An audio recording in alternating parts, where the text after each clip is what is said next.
Okay, I'm back. Disclaimer, I do not own all of the audio contained within this video, but I am using it within the Fair Use Act guidelines. It's altered in speed and is being used for commentary, educational, entertainment, critiquing purposes only. Within the Fair Use Act guidelines. Revitalize it and bring it to a state of recovery so it's serving a purpose again. Like the guys that come in here and get recovery in our program, they develop purpose and passion. We would like to take these houses and we want them to have purpose and passion and provide safety. That house down there was my grandmother's house. That's my sister's house, and it's my house. Yeah, well, this is Jim and I. Hello, Tony Poindexter. Good morning, Tony. We're for recovery house now, the Maynard house. Me and my brother, Chuck, we acquired this house for $10,000. Come on, I'll show it to you. Sweet house, 5 million. Yeah, this is they are all recovering from alcoholism or addiction, whatever it may be. And what we do here 9 months ago, and this is Colorado. Check this out. I'm going to show you how I afforded this car. So Okay, it's you ready? all over. $118 for car insurance. That's how much. All over the country. This stuff's going on now.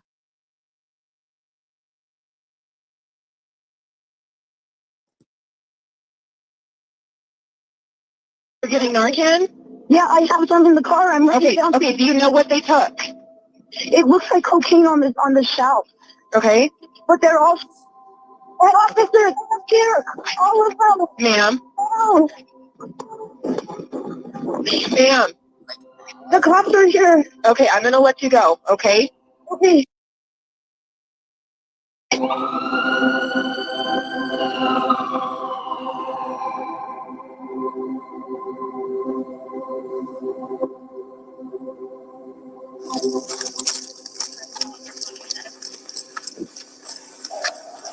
I was at home and I got summoned by the patrol sergeants about them coming upon 5 people that were deceased in an apartment complex. Erie. They probably didn't even know what it was. They were. Erie. I think what you have is a bunch of family and friends that came here just to have a good time amongst family and friends. And they had a product that they thought was one thing, and it ended up being something else. Fentanyl is so dangerous, investigators had to wear hazmat suits to go inside the apartment where 5 people were found dead. So now how is it so prevalent? I don't understand. Like, wouldn't everybody that's, dealing with it have to be wearing these suits and stuff?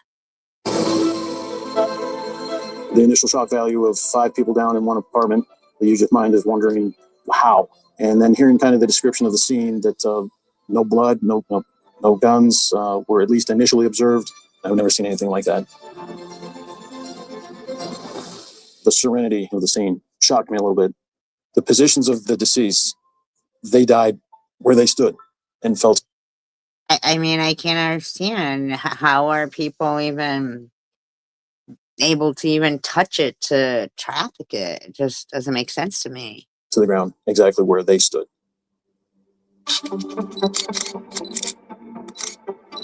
We had a testing kit on scene. They were able to verify that this was a fentanyl overdose. There was somebody that made this concoction and knew what that concoction was, and it cost people their lives. 5 people died from a heavy dose of fentanyl they didn't know they were taking. The tragedy has renewed calls for change to get deadly laced drugs off the streets. At this point, we hadn't seen such an influence or had this type of incident. It opened our eyes to the crisis that's crazy. Going on, how just lethal it was. So they didn't even care. Oh, it says the 911 caller was found deceased of an overdose 8 months later.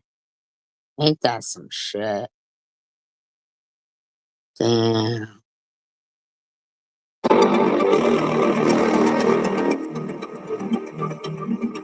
The fentanyl problem in Colorado has just exploded over the last couple of years. I'm seeing an average of at least 1 or 2 fentanyl-related deaths a day. Fentanyl is unlike anything I've ever seen, and the impact on the cross-section of society is unlike anything I've ever seen. The fentanyl problem in Colorado is out of control. Now, from the research I did, I thought it came from China. That's why.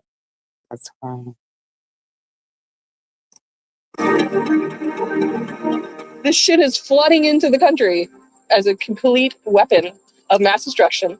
Everybody has their head so far up their ass that they can't see what is actually happening. It doesn't really seem like the federal government's doing anything to really put an end to this. I'm pissed off. A lot of people died. They're still dying. That's some shit. Are people being prescribed that?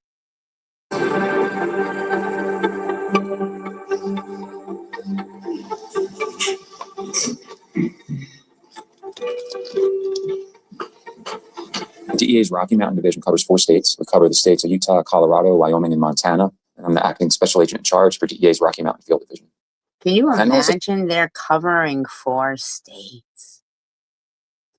synthetic opioid.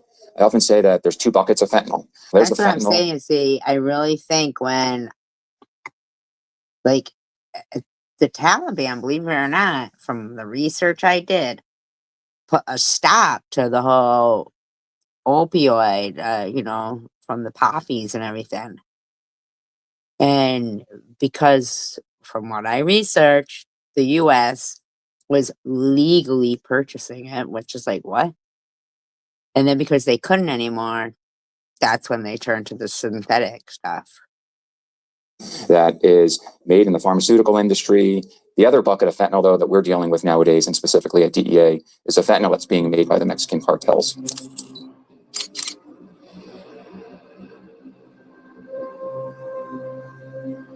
In June of 2020, I lost my 14-year-old son, Alexander, to fentanyl poisoning. He wanted to go hang out with friends, and the following morning, I went to wake him for his orthodontist appointment, and it was too late. Oh, God.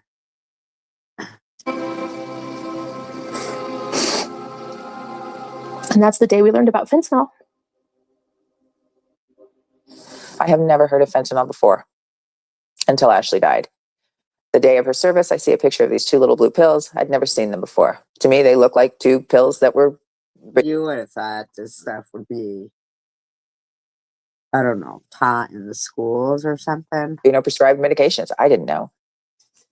I lost my boys. I won't get them back. I had no idea of what this drug was. And since then, I've just been drinking through a fire hose, learning about this terrible drug that's created this epidemic in America. Drug cartels are manufacturing and moving fake pills that are designed to look exactly like brand name drugs for pain, ADD, or anxiety. People are using this stuff like we've never seen because they're addicted. And many people using it are not necessarily going to die the first time. They may use this for 5, 6 months, 7 months, a year. Who knows? It's 1 try and die, 1 pill and die, 1 line and die. It's Russian roulette with 6 bullets in the chamber. So we see a lot of deaths that are happening. You have rich, you have poor, you have professional athletes. All Americans are being impacted. During the time that I've been given to share my testimony here, I think it's important to note before I start that in these 5 minutes I'll be speaking that somebody in the United States will die of a drug overdose, and it is almost a 72% chance that during those 5 minutes it will be fentanyl related. Fentanyl as a substance is an opioid, and opioids are substances that have a physiologic effect on the body. They act at what are called opioid receptors, and when an opioid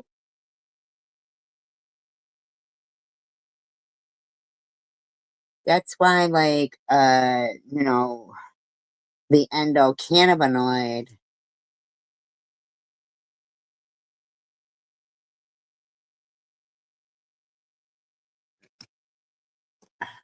opioid is in the body either through a transdermal formulation or oral formulation. They act on the opioid receptors, which are the pain relieving receptors in the body. It has similar effects to morphine, but it's 50 times more powerful than morphine. At high levels, fentanyl will basically get the brain to shut off the breathing mechanism, the urge to breathe.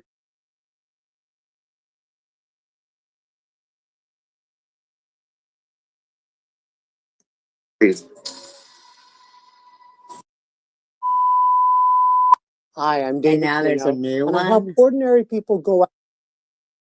I mean, they need to stop. The most affordable 12-month GLP-1 program with the same active ingredient as Ozempic and Wegovy for one payment upfront. People just drop. They just drop, and that's it. On high alert. Just straight up nitazines, and it was being sold to kids. It was just straight up poison. For a deadly import hitting Australia. So when it hits hard and it can explode. And we need to be ready for that. Coming up on 60 Minutes. You only need a tiny amount to This is crazy. have evidence. Nitazines are so dangerous, it's 1,000 times stronger than morphine. One touch can kill. You never stood a chance. But the dealers in China, making a fortune. How will you send it to me? That explains. Couldn't care less. As parents, we want our kids to come home. Only thing that matters is to keep people safe and well. Next. You've probably never heard of nitazines, but I promise that soon everyone in Australia will know all about them. Not for good reasons, though. Nitazines are extremely potent painkillers. Strength-wise, think morphine and multiply. I don't understand how this can be going on. By 1,000. They were originally developed in the 1950s, but even back then were quickly deemed too dangerous for humans, so were largely forgotten. But now the synthetic opioids have reappeared and are being produced in massive quantities in Chinese labs. Nitazines are then being shipped to Western countries, including Australia, where they're hidden in all types of illicit drugs, ready to cause harm and often death to unsuspecting users. It's 10:30 p.m. at this dance party in Sydney, and the crowd is going off. I can't believe this. For many, their fun tonight is being fueled by illegal drugs, including these pills marked with a Red Bull logo, being sold as MDMA. But what revelers are about to find out is that the pink pills are laced with the most dangerous drug to ever hit Australia, nitazines. They're a highly potent synthetic opioid, 1,000 times stronger than morphine. We have been advised there is a substance in the form of a red or pink pill. As the medical emergency unfolds, organisers do something they've never done: stop the music. And has been flagged by medical specialists having serious adverse effects. That is, I can't even imagine that this is fucking like going on. There's a batch of heroin going on. I scared people instantly. Fuck me. We arranged it for me. All I want is a break. We lost 6 friends in like what, space 2 weeks. Shit is going to hit the fan. This city is going to go dark. This is how Europe might be about to experience its own deadly opioid crisis, and how the shift is being driven by bad drug policy at home and by wars thousands of miles away.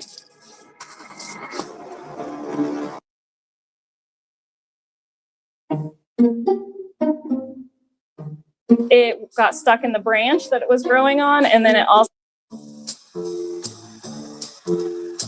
The guillotine, an instrument of terror or a nod towards humanity? That's the question we're diving into today. Was this infamous execution device a tool of brutal oppression, or was it actually designed as a more humane form of justice? You might think you know the answer, but history has a way of surprising us. From the strange truths about its invention, its gruesome reputation during the French Revolution, and through to the shocking conveyor belt usage of the Nazi regime. We'll uncover the facts that might just change the way you see this terrifying killing machine. Stay with me, as by the end of this video, you may just have acquired a very different opinion on the guillotines. Yeah.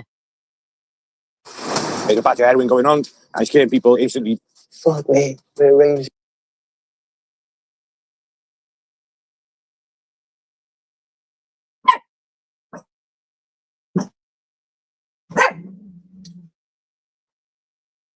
Hey, Tanja.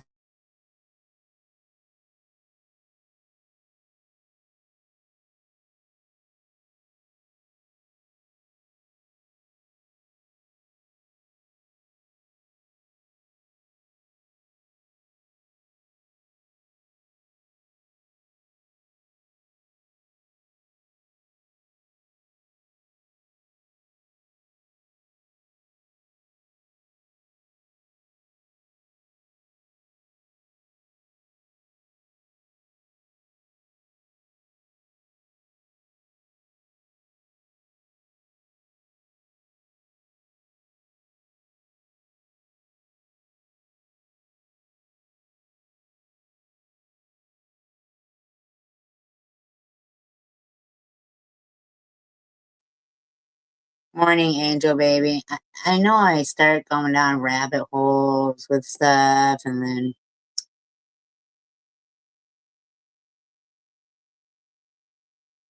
you know,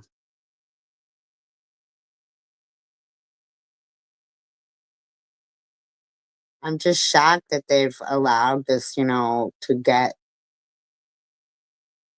this, so bad. I mean, I'm just shocked that it's so bad.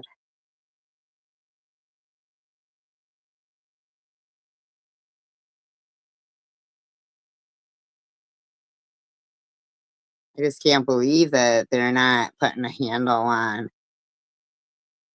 just There's a bad heroin going on. I scared people instantly. The guy, he knew very well he was cut, but he did say.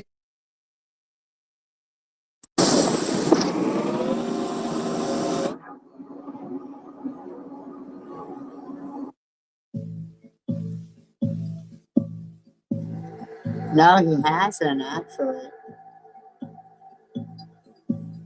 It looks like a simple house in a rural suburb outside of Belgrade, the capital of Serbia. Nothing looks out of order from the outside. But in 2021, when police searched it, they found a secret door in the garage leading to a hidden room. And in this room, they found an industrial meat grinder. But this meat grinder wasn't used for animals.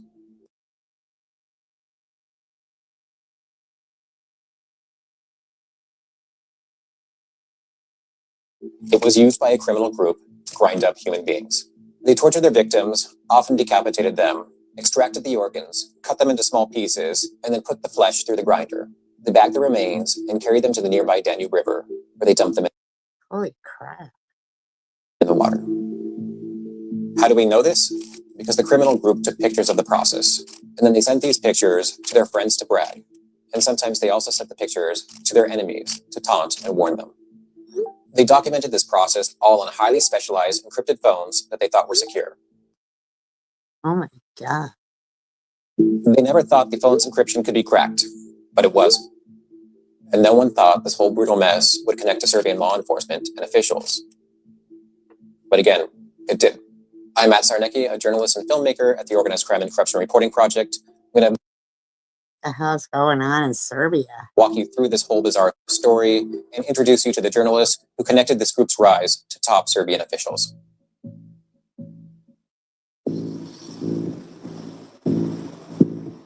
The only reason I can tell you this story is because these supposedly uncrackable, highly encrypted phones were in fact cracked. And here's how it happened. Most people are familiar with mobile apps like Messenger, WhatsApp, Telegram, and Signal. These are the most popular services that offer encryption. They're all thought to be secure to some extent, meaning authorities are not known to be able to break the encryption and read the messages. But this group was using modified. Is it Serbia that's like the real cold, no. And like Russia, it's not Serbia, right? It's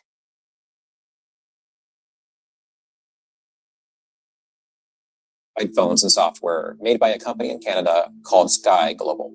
They were advertised as some form of ultimate security. In addition to strong encryption, they had features like self-destructing messages and the ability to wipe the phone remotely. Now, in 2019, European authorities started a cross-border investigation because they suspected that these phones were being almost exclusively used by criminals. The authorities discovered the backup servers were in France. And in 2020, a specialized encryption... Siberia. Yeah, Siberia. Right. So Serbia is a whole nother place. Like everywhere is just falling apart. unit is able to crack the group messages feature of these Sky phones. So now authorities are able to secretly read over 2 million messages. And this is about the same time that the gruesome murders in the Serbian home start taking place. We can deduce that European authorities decrypted these extremely gruesome photos, grew extremely concerned, and decided to share these photos with Serbian authorities. And once Serbian authorities get this information, they're able to determine that one of the suspects is actually quite famous. Wow. I don't even think I've ever met anybody from Serbia. His name is Veliko Belivuk, and this is his story. Veliko Belivuk, who we'll just call Belivuk, is the leader of a Serbian group called the Principi. In the region, criminal groups get very complicated, so for the purposes of this story, you just need to remember two of them, the Kavac clan and the Shkaliari clan, and they are at war with each other. Now, Belivuk's group, which roughly translates into the principal, So it's like there's all these gangs and stuff. is allied with the Kavac. This clan is mostly street-level muscle and enforcers, made up of football hooligans supporting Serbia's partisan football team. Hi, Cindy. I know, because I've been going down rabbit holes. I can't help it. When I say football hooligans, you might not take it too seriously, but in the Balkans, it's very serious business, with a lot of history and nationalism. And the stadium has always been a firm recruiting ground for organized crime groups. So Belivuk's group is at war. The two groups are assassinating each other with car bombs, snipers, you name it. They are killing. Crap. Can you imagine being just like hi Snow, being like just a person who's living there, and then all this starts going on? And being killed. But these sorts of murders left bodies. So Belivuk's group developed a motto: no body, no crime, and a unique place to realize it for their enemies. They called it the slaughterhouse. Our understanding of what happened is from the testimony of 3 crew members turned witnesses, the indictment, and the Sky messages exchanged as the crew went about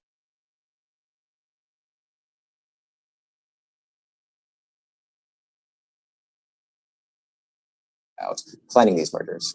At the same time, it's very important for me to say that the trial is ongoing. No one has been convicted, and the accused denied the charges. This was the first victim of the slaughterhouse, for which we have ample photographic and Sky evidence. Oh, if you didn't live too far. He was actually Belivuk's friend and a member of the group, but Belivuk got the idea that he was a traitor. See that guy? That used to be me. Overweight, tired all the time, flabby and unfulfilled. So I got to work researching what could... That doesn't look really overweight. Bro, this guy set me up. If everything goes well, in a few days, he's going to the slaughterhouse. Belivuk had a clear message. I can't wait to strangle him.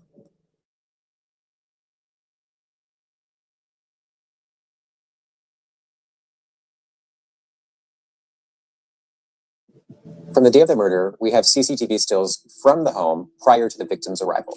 Here are members of the crew arriving. This is Belivuk himself. So they had pictures before the guy even arrived, and they let him get killed? Then the CCTV was turned off. We can only speculate that they didn't want evidence of the victim arriving at the home. How the hell can they turn the CCTV on?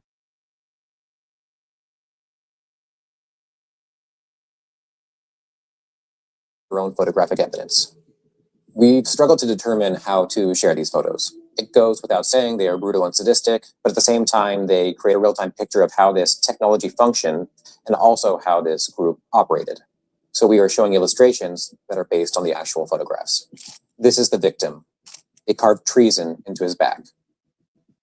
From the witness testimony, we know that he was brutally tortured. He was decapitated with an axe and then cut into pieces.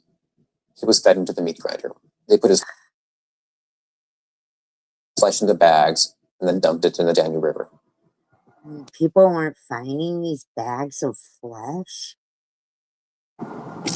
The next victim they killed because he was in the rival criminal clan. He was lured by an acquaintance who had secretly turned on him under the pretense to buy a gun.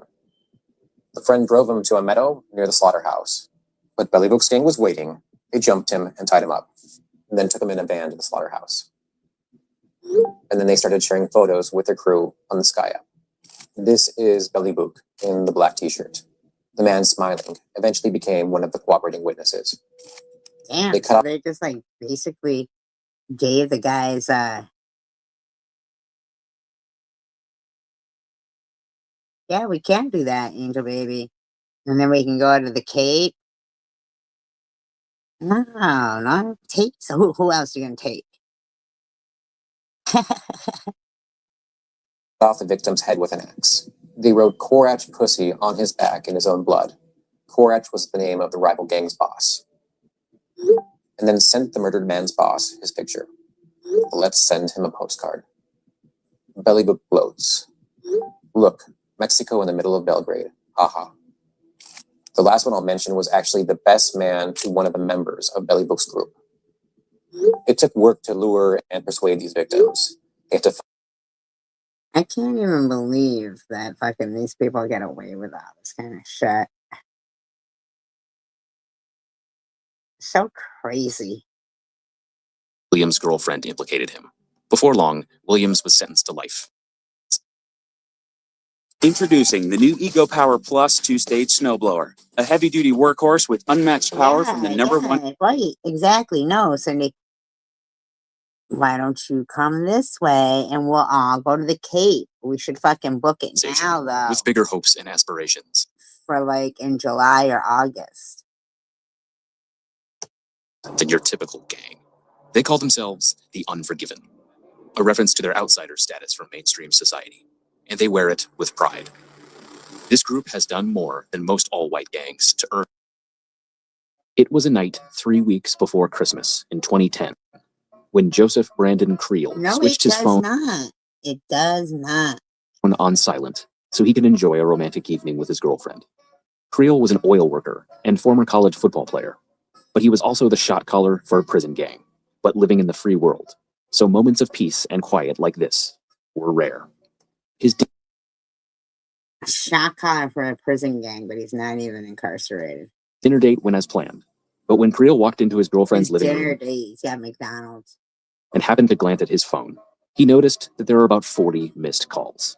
Creel sighed, picked up the phone, and called back, only to be greeted with an urgent request. A situation got out of hand, a voice on the other end told him. Creel hurriedly put on his clothes and hopped on his motorcycle, making the trip out to a remote trailer in Petal, Mississippi, where he was greeted by 2 nervous men, followed by the smell of cleaning chemicals and death. Inside the trailer was a dead body wrapped in a rug. The other 2 had created this problem, and now Creel was being called in to deal with it. The victim's name was Michael Hudson, but he went by Skip, and the reason he was These people are all just killing each other. hogtied and deceased inside a floor cloth was all because of the Aryan Brotherhood of Mississippi, a prison and street gang that Skip and his killers were all a part of. Just a few weeks earlier, Skip had been totally cool with all of the men who now faced the unpleasant task of making sure his body would never be found. His death was the result of an escalating situation rooted in gang politics, and These fuckers are like all posting pictures of them with, chainsaws and fucking this and that. And what the meth trade. As the 3 men got to work, none of them could have known that just a couple hours earlier in the evening, they'd been in the company of an FBI informant who had witnessed key events in the kidnapping, beating, and eventual murder of Michael Skip Hudson. Can you The informant had imagine, like, there's a guy there that's an FBI agent and is like, oh, I just gotta watch this murder happen. I'm not gonna prevent it. You would think that's when they would bust in. had even typed out a text message to alert the feds, which would have prevented the whole thing and saved Skip's life. But he didn't hit send. For in that moment, Look at that. He said he had the text thrown out on his phone and he was going to send it to them, but he was scared it would be him in the trunk next. So he didn't send it. This guy says he forgot to hit send, but this guy is not. Skip. the fear of this notorious Southern white prison gang was greater than the fear of a federal prison cell. The Aryan Brotherhood of Mississippi was formed in 1984. Yeah, let's. All right, so let's fucking book a yurt. We've got to book a yurt at the Cape. Oh my God, it's so nice. You guys would love it.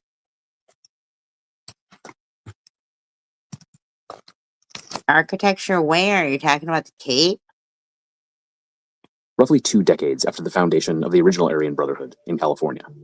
As such, the ABM modeled itself after the pre-existing gangs of the same name in California and Texas, but took on its own values and symbolism. For instance, the ABM adopted a paramilitary structure with captains, lieutenants, sergeant at Are you guys talking about the Cape? Not Salem, Maryland. Salem, Mass.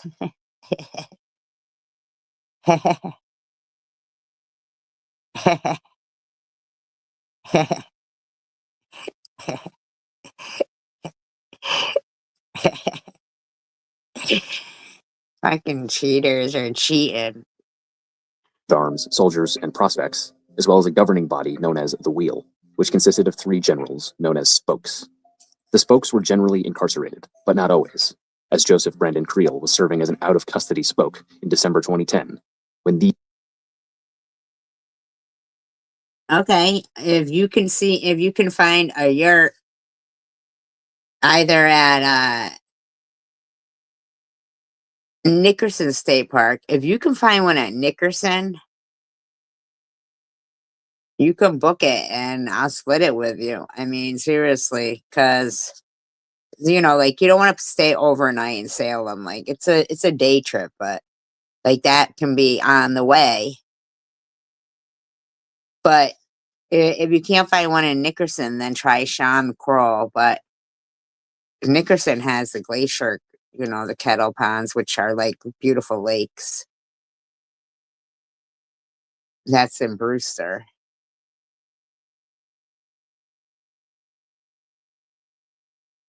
No, a yurt is fun. You don't like glamping? Yes, you can come to Snow.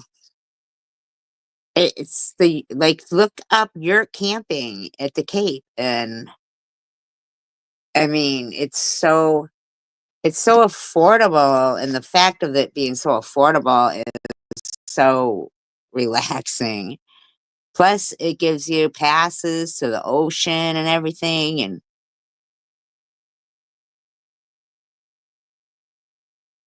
it's so good. I love the Cape. Love it. these aforementioned events took place. The ABM was founded in the Mississippi Department of Corrections, which for years has maintained one of the most violent, corrupt, and underfunded state prison systems that attracts the ire of the Department of Justice during both Republican and Democratic. I can't believe that they can't get their fucking prison systems under. Yeah, it's great. You see so many stars. And I mean, but if Cindy goes too, Tanger, are you gonna go? I mean, split it between. Oh my God, they sleep like 6.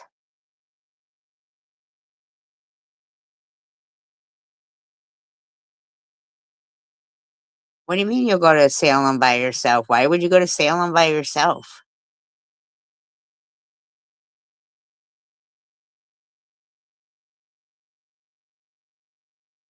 Why would you go to Salem by yourself? People are with you. August, yeah, August.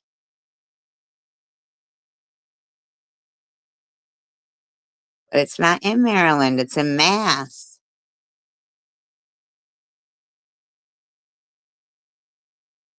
And then even if we pull into your place late, we're still we're booked,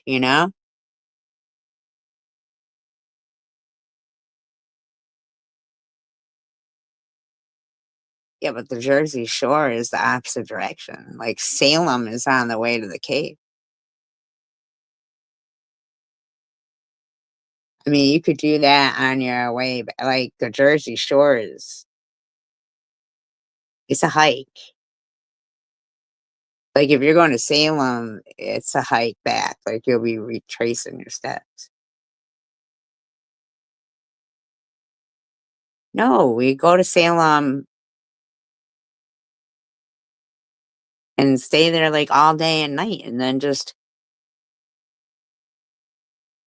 pull into our yurt anytime, because we've already booked it and stuff. Oh, okay. Yeah, we'll talk about it more then, because I've been to Salem a couple of times, and unfortunately, it's really commercialized, but we could look at, what else too is nice is Plymouth as well. Yurts are cool. Yurts are cool, Cindy. They really are. I love camping. I love having tiki torches And fucking, oh my God, I just love it. I bring my Christmas tree lights and string them up inside because there's electricity. And you just bring your bedding, like, you know, your fitted sheets and stuff. And you just make your bed up. It's got electricity and a door that locks and beds and fucking, you know, barbecue pit there, fire pit. Put up our tiki torches and all our stuff. Bring a coffee maker. It's fucking cool. Look it up. You're camping at the Cape. And Angel Baby, call me like in a few hours if you want, and we could figure it out. And we could just go half right now on that because, yeah, everything. Like, I mean, it's so great. It really is so great. And if we can get it at Nickerson, oh my God, it's so great. I have a Keurig too. It's so good. And like, just the ocean and everything. So good. I'll be off here in like shortly. I'm just kind of down this rabbit hole of crime. Administrations. But yes, I will definitely do that. And then the ocean, so nice. Over the years, the ABM's presence expanded from prisons across the entire state of Mississippi, as the gang became the premier choice for white inmates, and as some of its members were paroled. After gaining a presence throughout the Mississippi free world, the ABM divided geographically by northern, central, and southern Mississippi, with each of the three spokes in the wheel taking responsibility for one of the zones. Regardless of whether a spoke controls the north, central, or south. We can go to the haunted houses. Absolutely. At Salem? Absolutely. But I mean, I'm just saying that they kind of commercialize it. We could also do like maybe like a ghost walk or something. And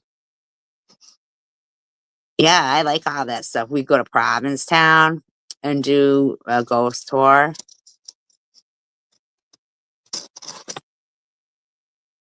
And, you know, do the Salem one where they walk around with the candles and stuff. Absolutely.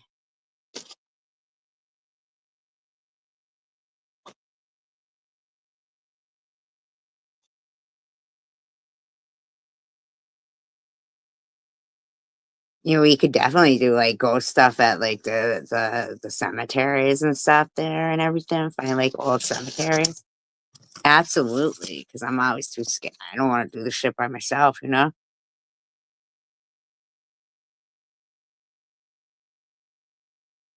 Yeah, I would too if I was you, because once you get there, it's like, I don't know if I really want to get out because it's dark. An order from him is to be obeyed by any ABM member without question. The Aryan Brotherhood of Mississippi embraces many slogans, colors. Okay, Angel Baby, and definitely, if you see something, if you go on the site, like you're camping in the Cape, and you go on the site for Nickerson. No, I didn't. No.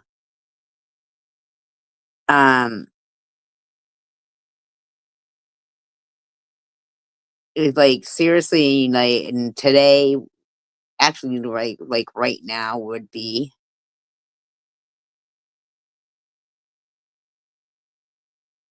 Because you have to book them 6 months ahead of time.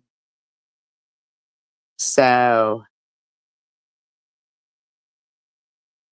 now for August would be the time, like today too.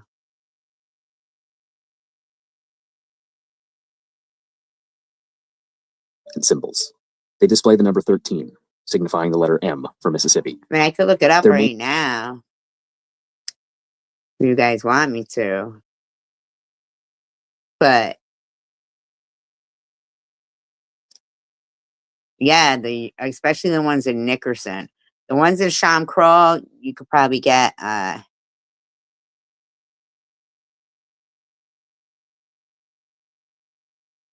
right, I might look at them when I've never been to Staten Island.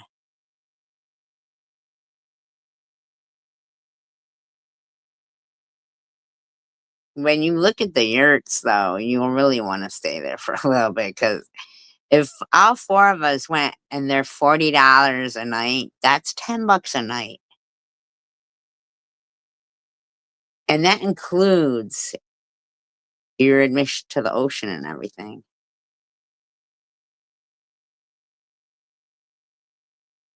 Name patch has changed 4 times, but generally includes an amalgamation of the letters A and B in a way that could easily confuse people who are unfamiliar with it. Okay. Like All many right, Aryan Angel, baby.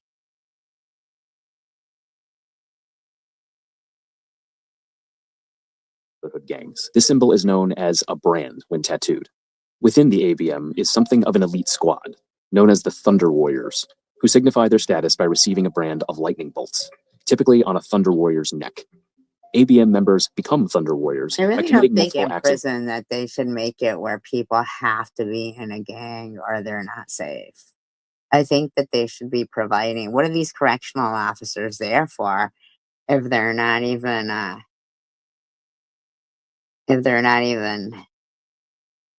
protected?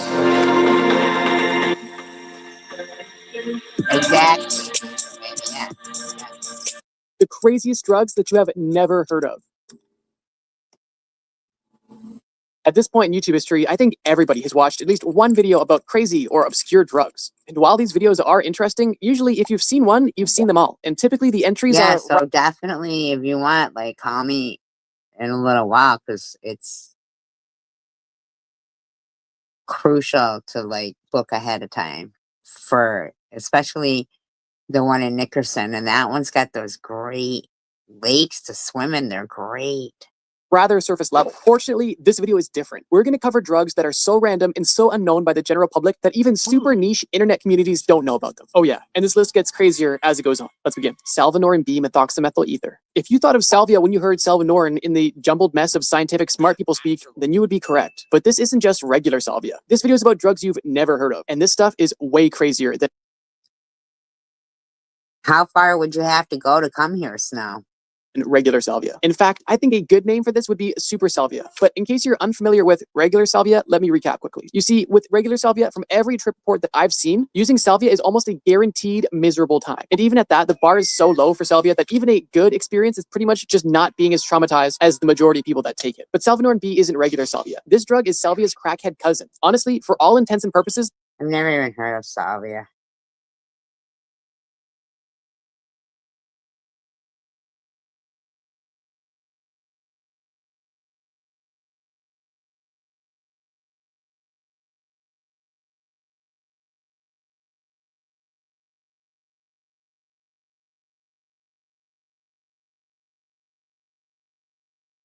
On the evening of November 7th, Jamar Wow, Franklin was standing 1,200 outside the miles. Tasty Carryout in Akron, Ohio, when a car rolled up and opened fire.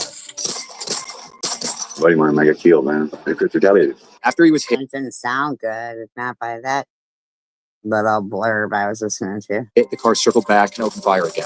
By 8 p.m., Franklin was dead. The reason for his death, witnesses told us, was the reason Akron has become. Whatever you say, secular. You gotta go in timeout.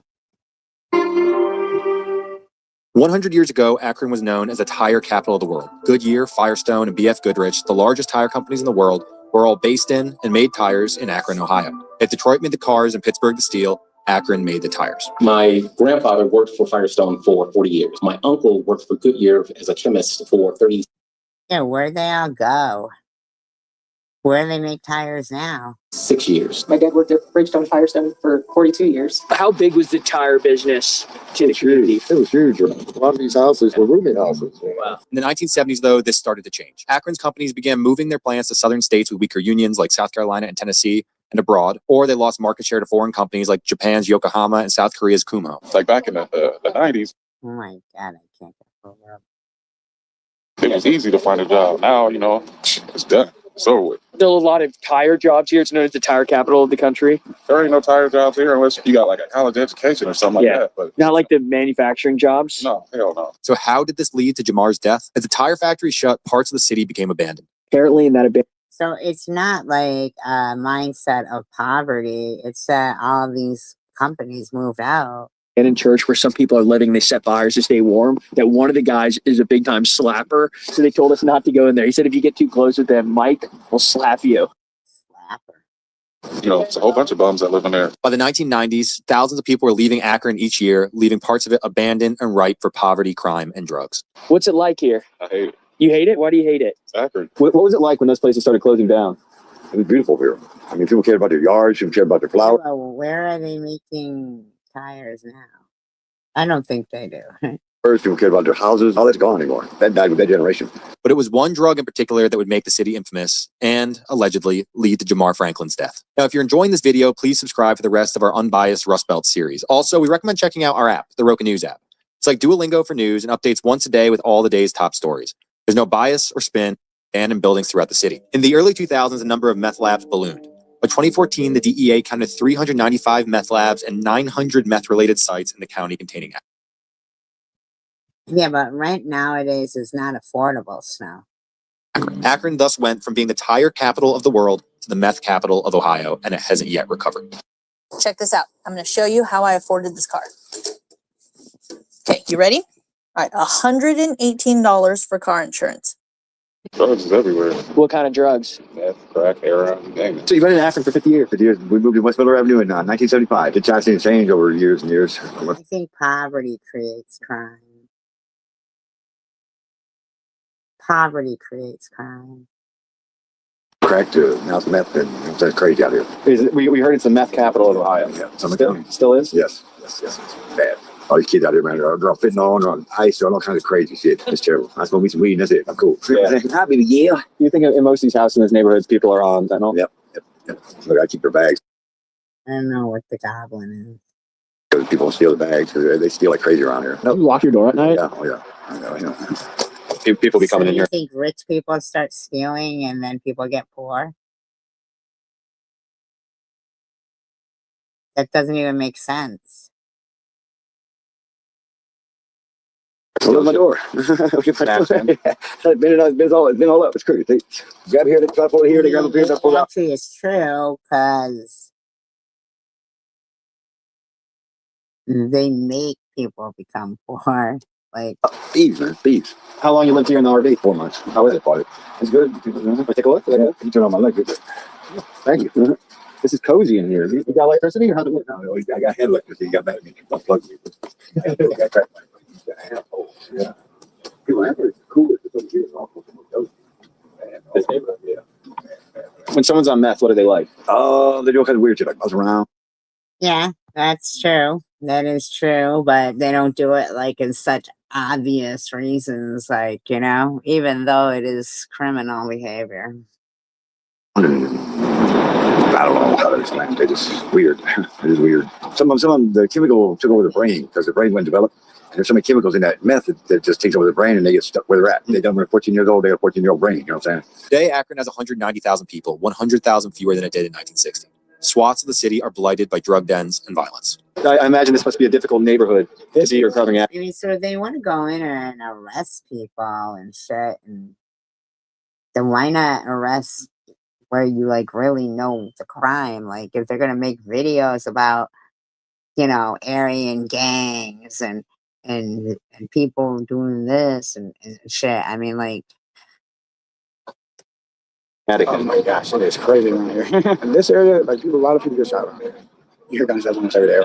You in the wrong spot in the gunfire, man, you killed easy. There's too much bullshit is what I'm trying to say. I think we're in the tribulation.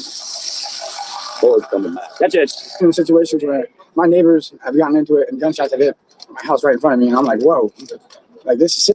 I mean, shouldn't people be getting arrested if they're shooting guns? Yeah, it's like, they could have just took my life. Make yourself right with God if you guys believe in God. And make sure you're right with them because you never know when something could seriously happen. In recent years, fentanyl has become another major problem. Kind of came to a peak in 2016. We had nearly 1,500 overdoses that year, but right now we're seeing around 600 a year still. Called hot batches. When they would come through, They more fentanyl in. We see significant spikes, 10, 15, 17 calls a day. So you think in most of these I mean, like one goes and then there's another. house in this neighborhood, people are on fentanyl? Yep. If they're under the age of, let's say, 30. Yeah. Really? So it's younger people who are doing this. I know fentanyl is the deadliest drug. Mm-hmm. So are a lot more people dying now than before? Yeah. Because it was heroin before, and they, you know what I'm saying, they would overdose on it like they are now. I've seen girls come in at 20 years old, asking for fentanyl, saying they're sick. I'm like, you're only 20 years old. You shouldn't even be thinking about no drugs. You should be thinking about school or what's her name? Crazy. Rihanna, her name? She's 20 years old, man. She'll do whatever it takes to get that dope, man. I was like, wow. Sad. 20 years old, I was selling her body, man. It's nothing but bums and drug addicts and you name it. It's all over here. Have you seen a lot of people, a lot of friends, people you grew up with go down to drugs? Yeah. My best friend. He on crack now. I'm like, man, that's crazy. I grew up with it. How does someone change once they get on crack? Oh, man. Bad. Like, real bad. Like, especially the females that I grew up with. They out here tricking and shit. It's nasty. I'm like, damn, she used to be bad as hell. Now she just, ugh. Well, Ohio and Akron have taken steps to treat overdoses. We started our quick response team. Our team is made up of an addiction specialist, paramedic, and a police Where are tires being made now? officer, and they will go and follow up on all the overdoses, make contact with those individuals, try to get them into some sort of rehab or follow-up services. We've had extreme success with that. Of our visits, about 25% result in some. I mean, seriously, like, serious question. Where are tires being made now? That's a serious question I'm asking.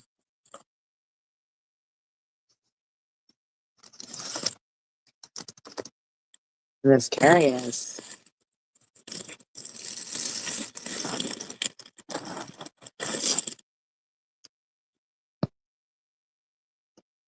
Form of treatment. Narcan became widely available. They were handing out kids at public health. We had them. People can get them anywhere. We're not getting called to a lot of overdoses anymore because a lot of people are self-treating. They're administering the Narcan. They're not calling us, not involving us. So, but people continue to die every day. Do you know people who died from drugs? Sure I do. My best friend died of drugs. I found it in his mom's basement.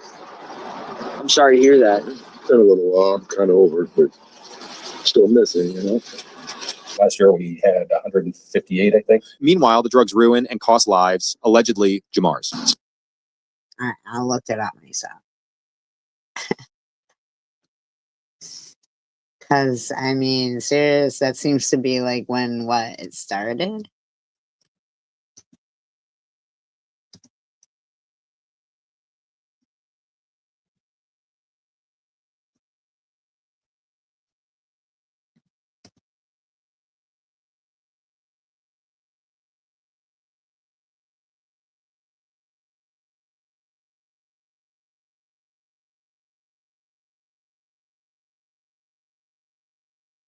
Mm.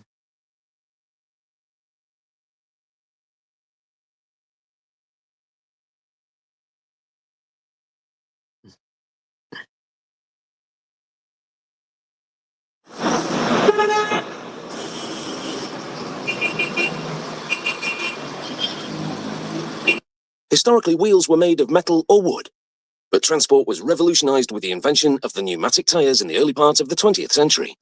Inflated rubber tires could better absorb the bumps on the road, and the addition of tread gave this So they're still making them in Akron then, though. invention serious traction. Car tires have come a long way in the last century. This modern tire is made of 10 to 15 different components, which include natural and synthetic rubber, chemical additives, and carbon black, a pigment. Giant blenders mix these ingredients. Okay, where, buddy? Where? I asked where they're made.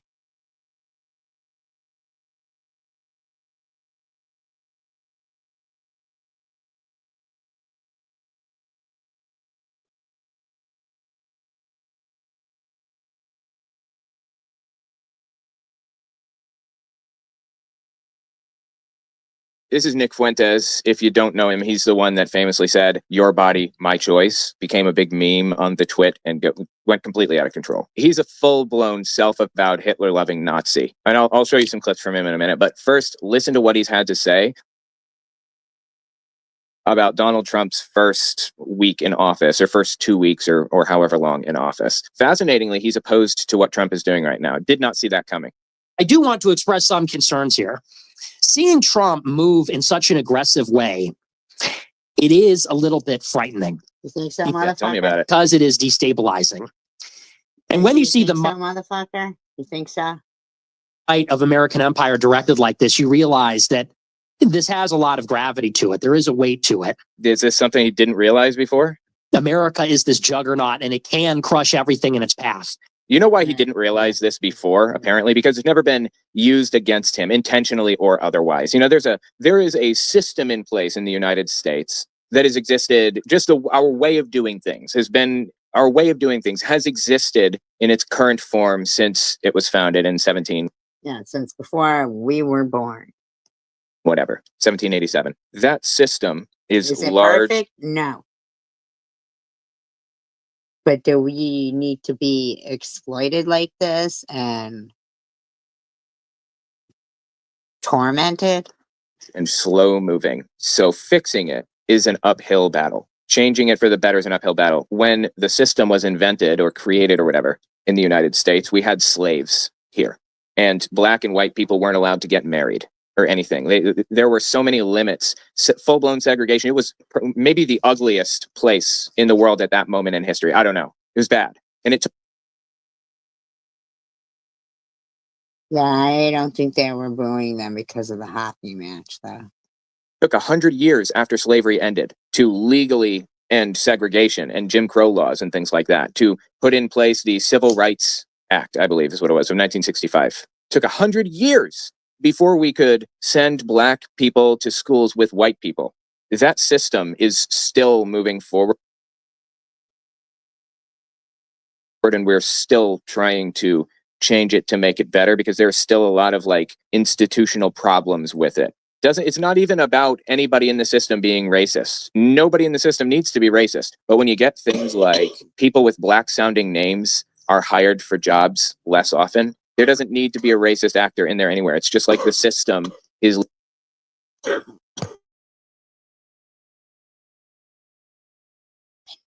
I don't know what that pendulum swings thing is. The most affordable 12-month GLP-1 program with the same active ingredient as Ozempic and Wegovy for one payment upfront, 12 months. Donald Trump has spent the last week and a half telling us that Elon Musk is not doing anything that Trump himself has not either approved or been told about before Elon Musk does it. Because Donald Trump has been out there trying to head off the reports that Elon Musk is basically the shadow president. Trump is just the figurehead. So Trump.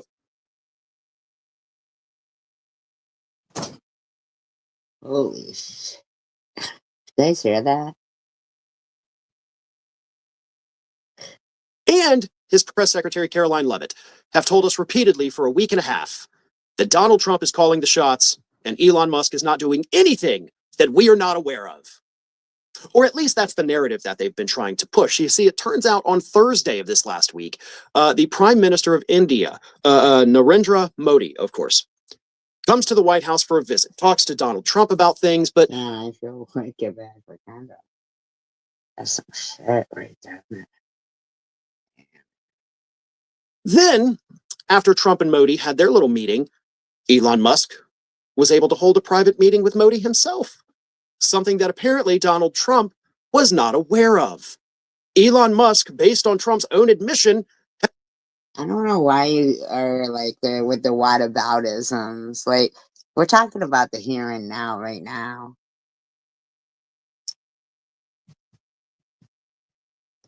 Has gone rogue. Because when Donald Trump was asked later in the day by reporters like, hey, why did Elon Musk get to meet with the Prime Minister of India? And Trump said, I don't know. I have no idea what they talked about. I don't know if Elon Musk was talking to him as a member of this government or if he was talking to him as a private businessman with business interests. I don't know. That shit's fucked. Damn. Oh, said the man who has told us for, again, a week and a half that Elon doesn't do anything that Trump doesn't know about. So his admission that he doesn't know what Elon Musk was talking to the prime minister of another country about is really Trump's admission that, hey, I never know what this is. Yeah, so ask, what their conversation was about, and the president says he doesn't know. Idiots doing, right? Here's the sad thing. Everybody else knew exactly what was going on. Elon Musk wants to launch Starlink in India.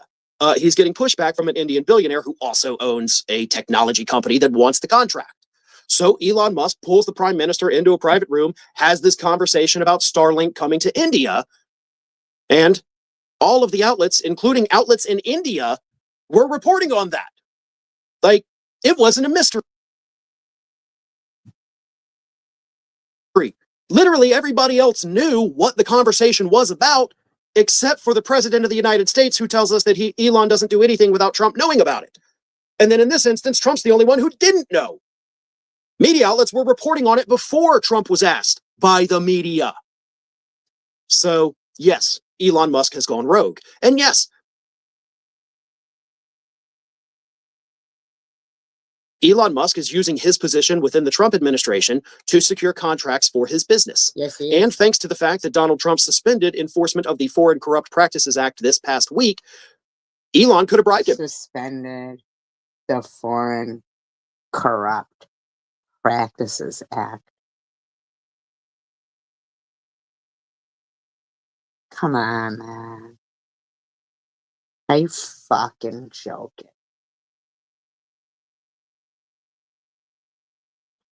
If it had to be voted on to be put into effect, then it should have to be voted on to take out of effect. How fucking dare they?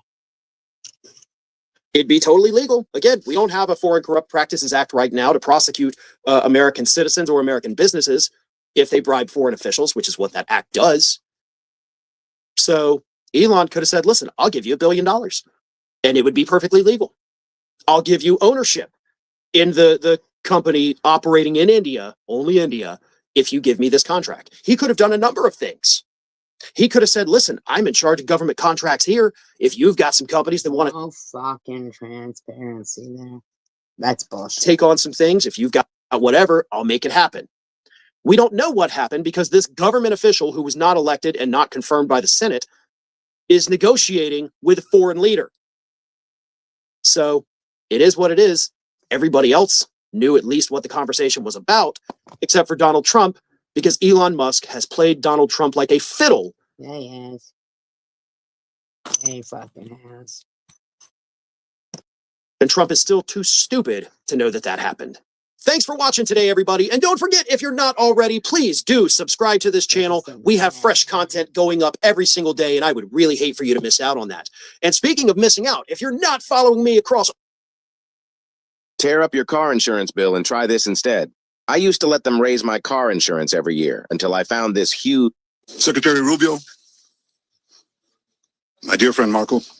He's with Marco Rubio, Netanyahu. Netanyahu. Discussing with Marco Rubio.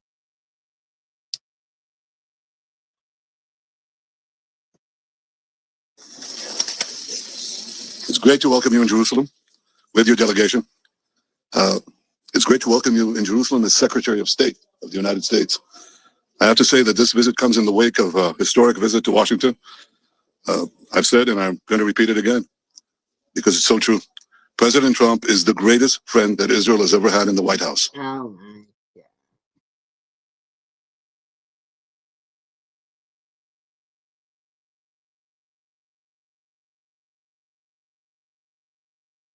I'd have to say Truman was the greatest friend.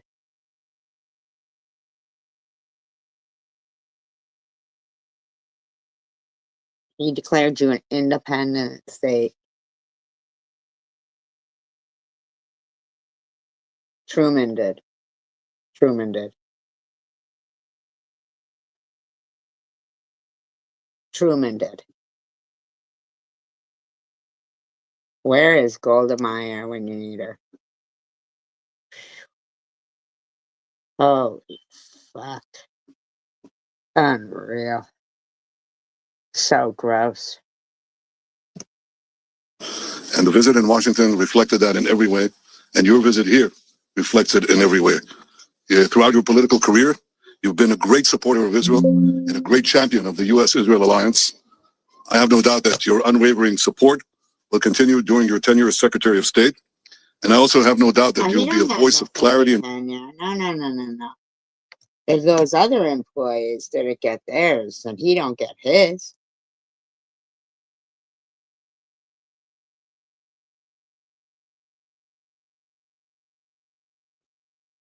Honest to God, I cannot believe. What the fuck is Trump doing while all these people are going all over the world fucking talking all these? What's he doing?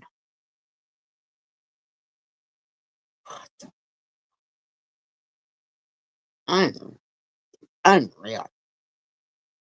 encourage on the world stage for the values that we in Israel, you in America hold dear, the values of freedom for all those who cherish liberty. You're already doing that, and I want to tell you that it's heard loud and clear here and everywhere else. Today, Secretary Rubio and I had a very productive discussion with our staffs on a number of issues. None of them are more important than Iran. About what? About what? Israel and America stand shoulder to shoulder in countering the threat of Iran. We agreed that the Ayatollahs must not have nuclear weapons. And we also agreed that Iran's aggression in the region has to be rolled back. Over the last 16 months, Israel has dealt a mighty blow to Iran's terror axis. Under the strong leadership of President Trump and with your... What? What? What? You are a fucking...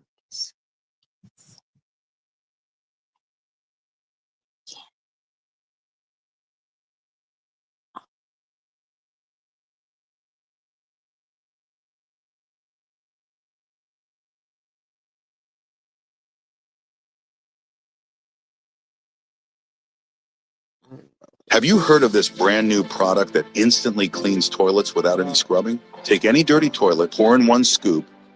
Donald Trump and his regime just got a rude awakening in Europe as Ukrainian President Zelensky and European leaders are standing up to Donald Trump. Europe is making it clear that as Donald Trump from, the Congo.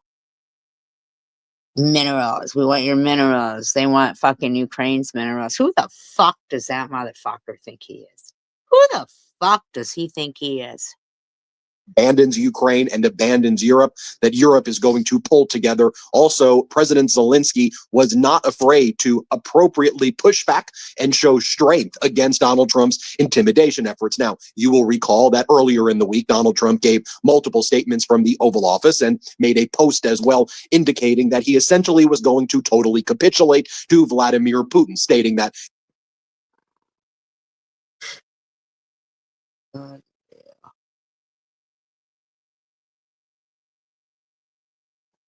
Ukraine probably shouldn't have the land that belongs to it before 2014. Also, that Ukraine should never be able to join NATO. J.D. Vance, Donald Trump's VP, was in Europe at the Munich conference and attacked European democracies. The Fox News host with no political experience, who now somehow is United States Secretary of Defense, Pete Hegseth, in between taking swigs of whatever the hell he was. And he was.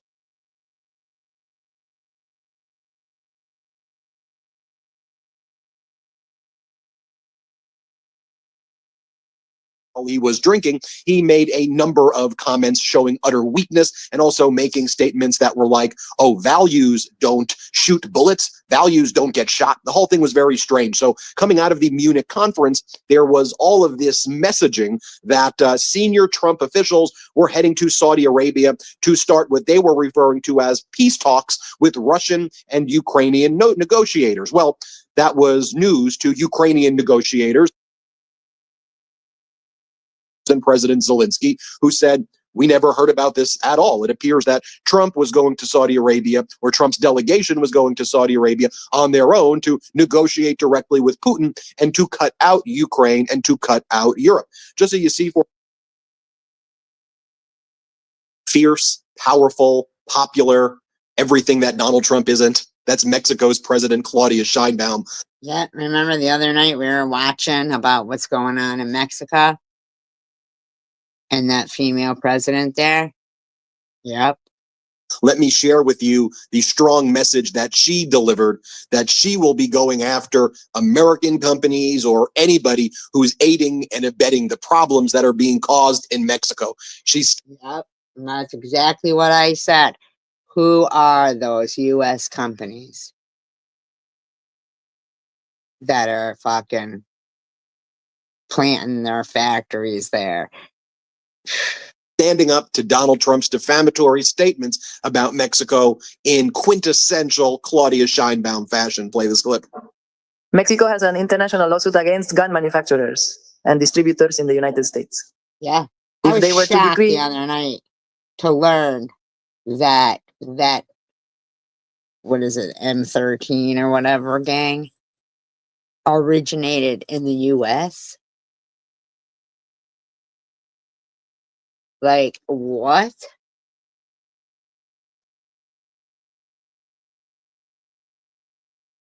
It's to organize crime groups as terrorists, well, we would have to expand the lawsuit in the United States, because then, as was already recognized, the United States Department of Justice itself, that 74% of the Yes, Black Fruit, if you chat. weapons of criminal groups come from the United States. So then, how do the manufacturers and distributors stand regarding the decree? So really, it's their borders that need to be protected. I like her too, Angel Baby. Maybe, I don't know. The lawyers are looking into it, but they could be accomplices. But what we will never accept is interference, interventionism, and we will always defend our sovereignty. Once launched, this dental appliance received an Oh, what are you talking about? See, and sounds like what's that, an Angel Baby? What the hell is that supposed to even mean? Like,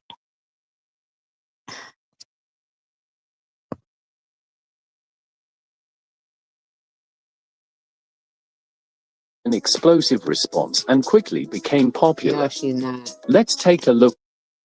Now, it should be noted as well that President Claudia Scheinbaum has about an 80% approval rating, something that Donald Trump wished that he had. She's been standing up to Donald Trump at every step of the way.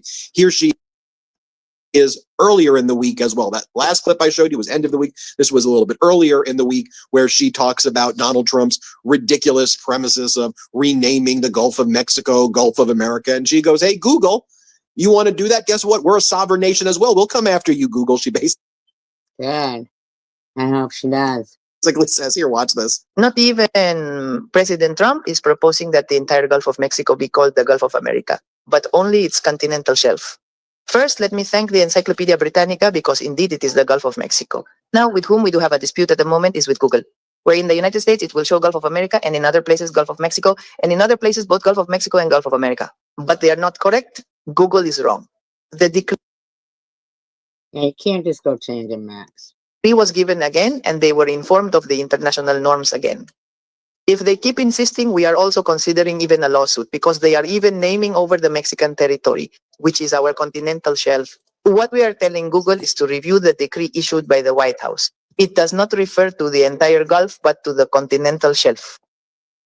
But let's hope they do a review. It is important that private companies dedicated. She's not even saying that he can't get his little way. She's just saying, like, you know, come on now. To information, provide correct information. As The Guardian reports, Mexican president blasts the United States for harboring drug cartels. She's saying, look, Donald, I'm saying, I couldn't believe it when I found out that that gang originated here. Like, what?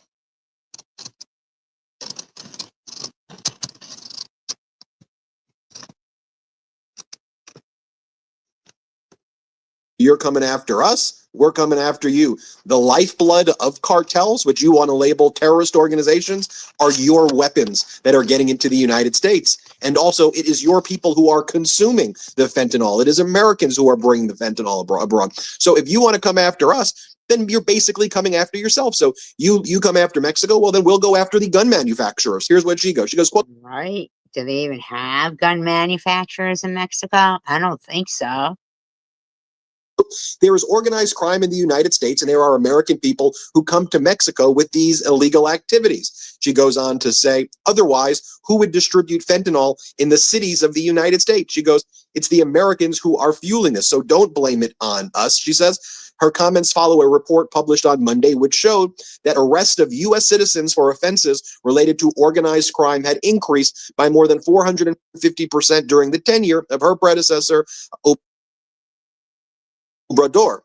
Scheinbaum called on Washington not just to help crack down on cartels in Mexico, but for the United States to do its job in the U.S. to make the arrests that need to be made in order to halt the trafficking of drugs in its own country, she says.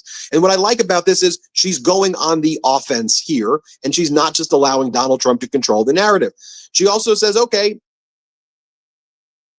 let's take a look at some of the entities that we will sue. She goes, a lot of the guns are coming in from American gun manufacturers, so why don't we go after and sue Smith & Wesson, Beretta? Why don't we sue Colt Manufacturing Company? Maybe Mexico takes action against these American gun manufacturers. If you Fucking, that's a good point. you want to come after us, two can play at that game. Your nighttime bedroom temperature has a huge impact on your sleep quality. If you wake up too hot or too cold, I highly recommend you check out Miracle Made's bed sheets. As nice to me, if not nicer, than the sheets used by some five-star hotels. Save over 40%. And if you use our promo code back guarantee, so if you aren't 100% /Midas to treat yourself. Thank you, Miracle Made, for sponsoring this episode. So it's kind of also what we're seeing in Canada with the organic boycott taking place. It's not just retaliatory tariffs as a threat in response to Trump's tariffs. It's Canadians are saying, okay, you want to come after us? We're not going to visit the United States. See what happens when we boycott your goods and your groceries and your products and your A lot of Canadians go to the Cape. stores.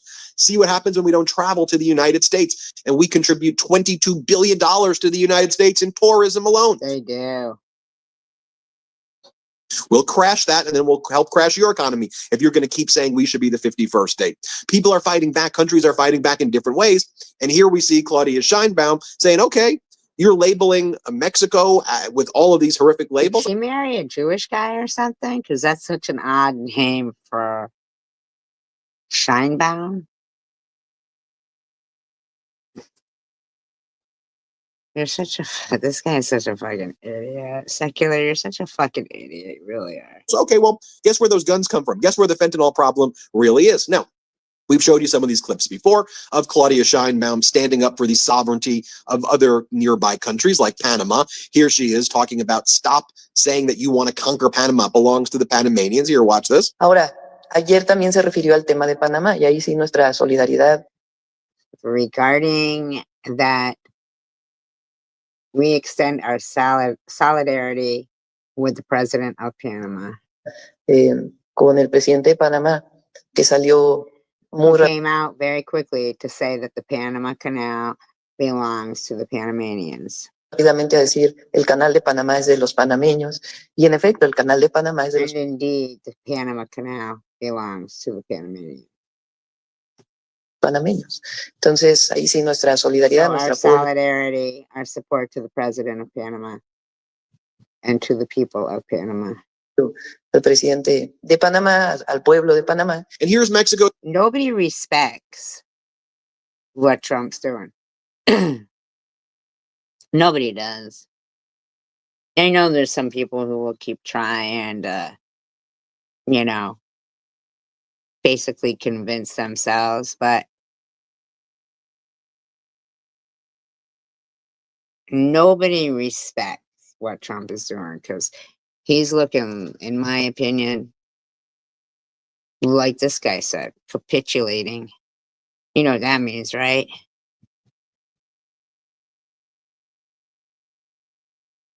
A little of the old raw going on. Not in really though. But, you know, bowing down to. And he is. Panama. Panama. Oh.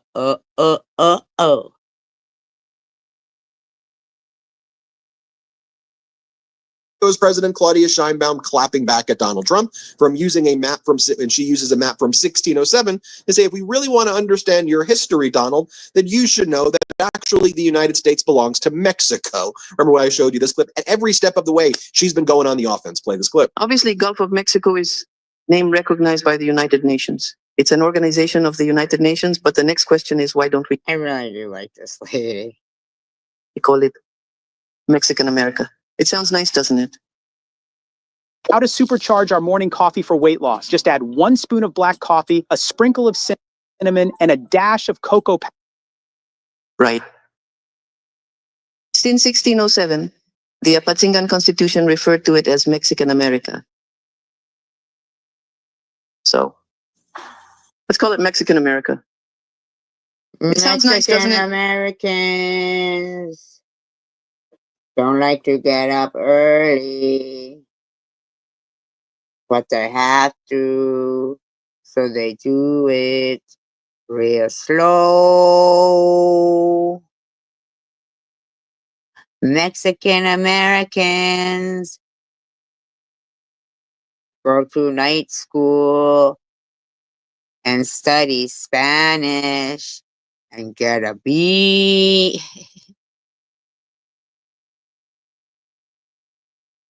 I was in Cheech and Chong.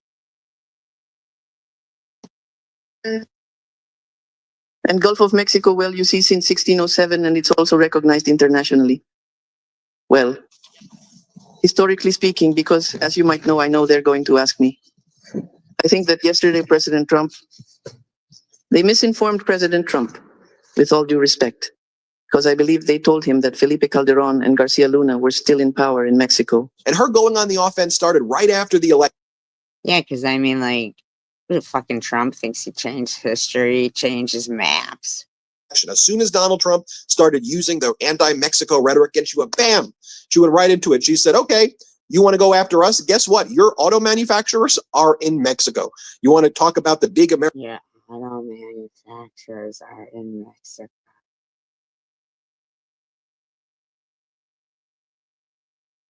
Your auto manufacturers are in Mexico.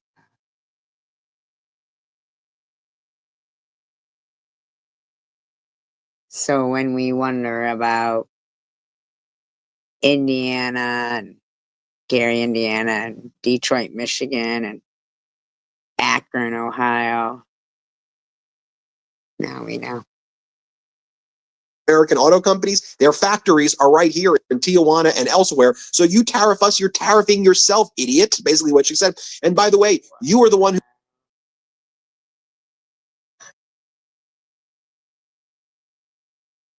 who negotiated the trade deal between Canada, the US, and Mexico, the USMCA, United States Mexico Canada Agreement, which followed NAFTA, which you said you didn't like. You said the USMCA is so big, bigly beautiful. That was your deal, and now you're saying you're getting ripped off based on your own deal? Not Wow. Not happening, she says. So we had Mexico's President Claudia Sheinbaum clapping back at Trump with that map. Then we have over here, we have Prime Minister Justin Trudeau of Canada also. Like, I just want to show you, like, the world leaders are fighting back. They smell weakness. Yeah, weakness. That's how we look. I don't care who, what, and it's not about hatred for this guy or hatred for anything. It's about love of country, and we are weak right now, man. This with Donald Trump, the same way like Putin smells weakness. Now even our allies are like, this guy's weak and pathetic and cognitively not there. Play this clip. You previously said that it's a real thing that Trump wants to annex Canada. How serious or urgent would you classify that threat? Let's be very clear. Conversations around a 51st state are a non-starter. It's never going to happen. But we have to take seriously what the president is saying and fold that into our thinking as we continue to stand up for Canada. Mm-hmm. This guy was off the rocker. Here's Trudeau again. Play the clip. I've said unequivocally from the beginning, there's not a snowball's chance in hell that Canada will ever be the 51st state. And here's German Chancellor Scholz. Play this clip. The Bundestag should come to a decision as soon as possible, declaring the war in Ukraine and its severe consequences for the security of Germany and Europe as a state of emergency in terms of Article 115, paragraph 2 of the Basic Law. This leads to our support. They all know what they're talking about. These are all heavy hitters, man. They're politicians by trade. That's what their fucking job is. They do it for love of their country. A businessman only has love of profit and closing a deal. Like, there's no, that's why a car salesman will sell you a car that he might know is a lemon, but he'll still sell it. This is some shit right here. Support for Ukraine, which is more important today than ever, no longer coming at the expense of the other duties that our state has to fulfill for its own citizens. It was great to see President Claudia Sheinbaum again fighting back against Donald Trump, as Donald Trump says this about Putin. Play this clip. As yesterday were pretty accurate. I don't see any way that a country in Russia's position could allow them, just in their position, could allow them to join NATO. I don't see that happening. And long before President Putin, Russia was very strong on the fact that I believe that's the reason the war started, because he's such a fucking capitulator. Biden went out and said that they could join NATO, and he shouldn't have said that. As soon as he said that, I said, you know what? You're going to have a war now, and I was right about that. This is a war that were you really worried about that? I mean, like, or did you have something to do with it? would never happened if I were president. You don't think it's President Biden's all about President Putin? I mean, he's. I think Biden is incompetent, and I think when he said that they could join NATO, I thought that was a very stupid thing to say. I thought when he said, well, it depends if it's a minor incursion. In other words, it's okay if Russia does a minor incursion. I thought that was a very foolish thing to say. He didn't say it's okay. Do you see the difference in leadership? Do you see the difference? Let me know what you think. Hit subscribe. Let's get to 4 million subscribers together. Thanks for watching. Can't get enough Midas? Check out the Midas. There's a reason you can smell the asparagus come out of you in your urine. It's good for kidney health. For ginger, recent study in renal nutrition. Republican hypocrisy rears its ugly head again. And if you've watched this podcast, you know that we always say the people that are screaming about gay people and out against gay people and the LGBTQIA plus community, they're only talking about it because they hate themselves for being gay. Exhibit A, CPAC, the moral high ground, Matt Schlepp, he's the chairman of CPAC. This is not his first rodeo. Oh my God. Oh. Yeah, with sexual misconduct allegations. But just this last Saturday, he is alleged to have sexually assaulted a man at a bar, not a woman, a man. So again, he's made his problems everybody else's problem. He is a gay man parading around as a straight man, claiming the moral high ground, doing damage to other people just like him, which is 100% his problem. And the LGBTQIA plus community is suffering because these men and all the people that follow him are hypocrites. I cannot stand them. This guy is the biggest POS. I think we have to be cautious here because this man is assaulting people, and we have to tightrope this a little bit because the average gay man, the overwhelming majority of gay men do not go around assaulting people. So whether this man is gay or straight is irrelevant to me, because to me, it seems like he's a sexual predator. And it seems to me like MAGA is overrunning with sexual predation. And I do believe that there is a lot of gay curious / bi curious fantasizing in the minds of a lot of MAGA men, which is why they are so over the top about the quote unquote pussification of men. And you see, the biggest dork on the planet, Mark Zuckerberg, talking about being neutered. I mean, if that isn't Freudian, I don't know what is. But neutered. This isn't Matt Schlapp's first go round. And then there was that Madison Hawthorne or Cawthorne, whatever. And I think that there's just a lot of internalized homoerotic ideas that these men have that get them off, and they're unable to act on them. Now, what I don't know, what I'm not smart enough to know, is does that then cause this type of aggressive behavior? I mean, I've known a lot of men in my adult life that were married for a first part of their Maybe. Something big is happening behind the scenes at Walmart, and their latest warning should send shivers down your spine. This could be the tipping point for the U.S. economy. I'm your host, Steve Anmeter, and thanks for joining me today. On our show today, this is not a coincidence. Walmart's warning was just the tip of the iceberg. As you're about to see, what happens next could be devastating. Now, let's pick today's story up with a headline. As active users on Walmart app surges, this trade down phenomenon continues, and this is something that we've been worried about because What does that mean? Trade down phenomenon.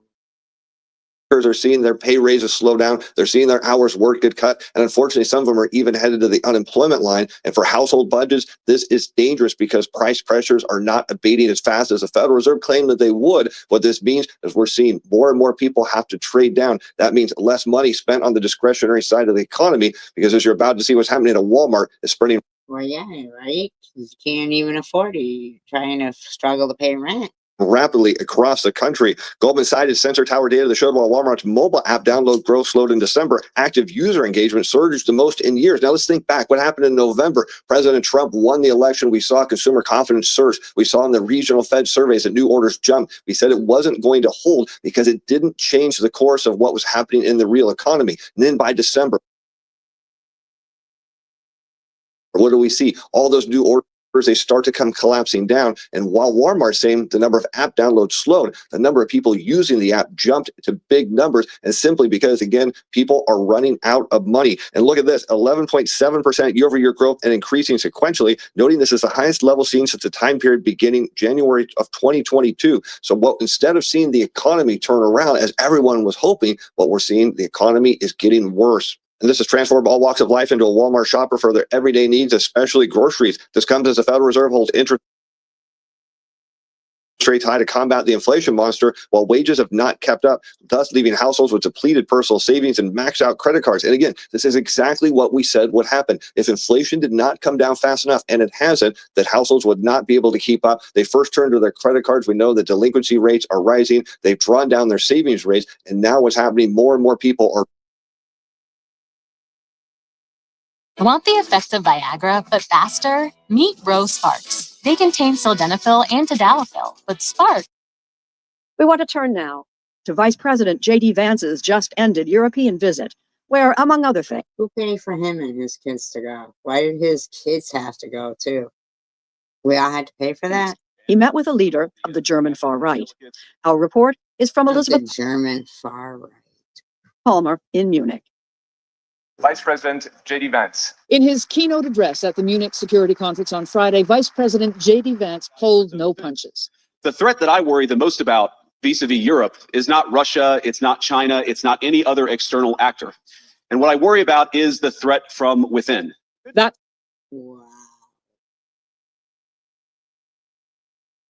threat, he implied, comes from mainstream European politicians, some of them sitting in the audience, who had failed to control immigration. Then, when the far right reacted, as it has done in Germany, Vance said Europe's governments muzzled anti-immigration voices and eroded free speech. Oh my God. Oh my God. So it's already starting over there, just like with Hitler. If you're running in fear of your own voters, there is nothing America can do for you. Die wir vorhin vom US-Vicepräsident gehört haben, nicht unkommentiert lassen. Germany's defense minister, Boris Pistorius, said comparing European governments to authoritarian regimes was just unacceptable. Das ist nicht akzeptabel. There's been a furious reaction in European media, too. The vice president's speech was called vengeful, preachy, unkind, and Germany's Say, other countries fucking hate us. chancellor said that curbs on far-right hate speech don't undermine democracy in Germany, but rather protect it in a country that knows. No, that's not what he said. Or you know he did not run on that. A thing or two about fascism. Then on Saturday, You know that all of this going on, all the fight, he did not say he was going to take Greenland by force, or he was going to, fucking rebuild Gaza with his fucking resorts. He didn't say any of that shit. Vance boarded the plane for home, leaving Europeans pondering what appears to be a seismic shift in their relationship with their old friend, the United States.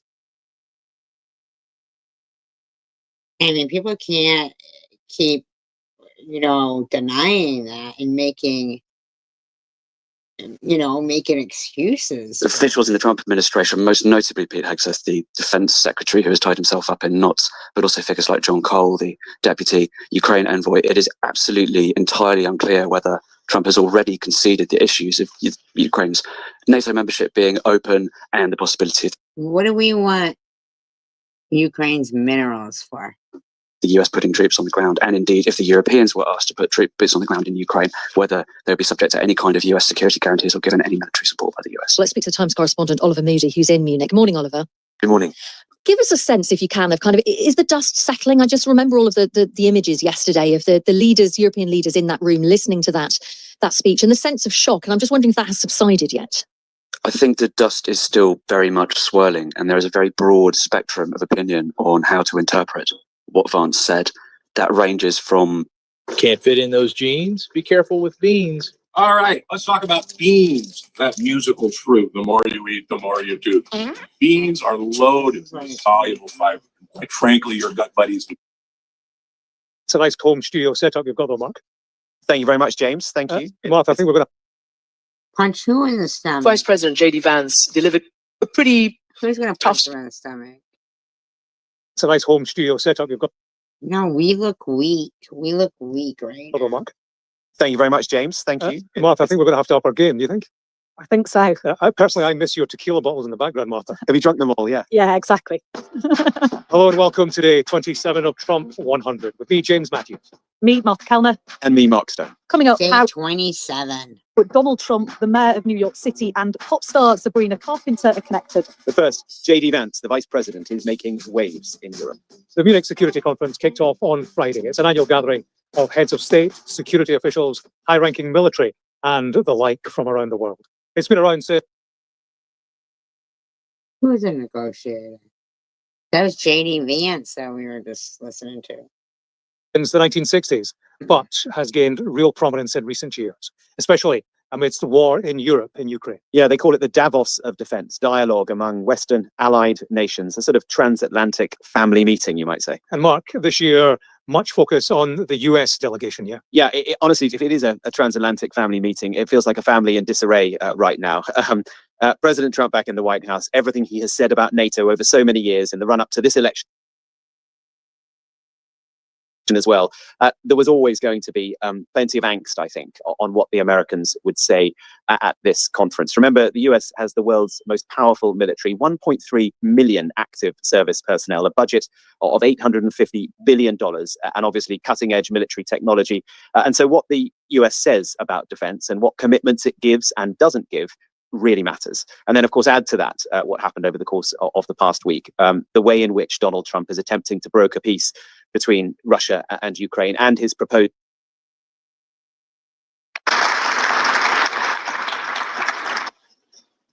Wir kämpfen auch dafür, dass du gegen uns sein kannst.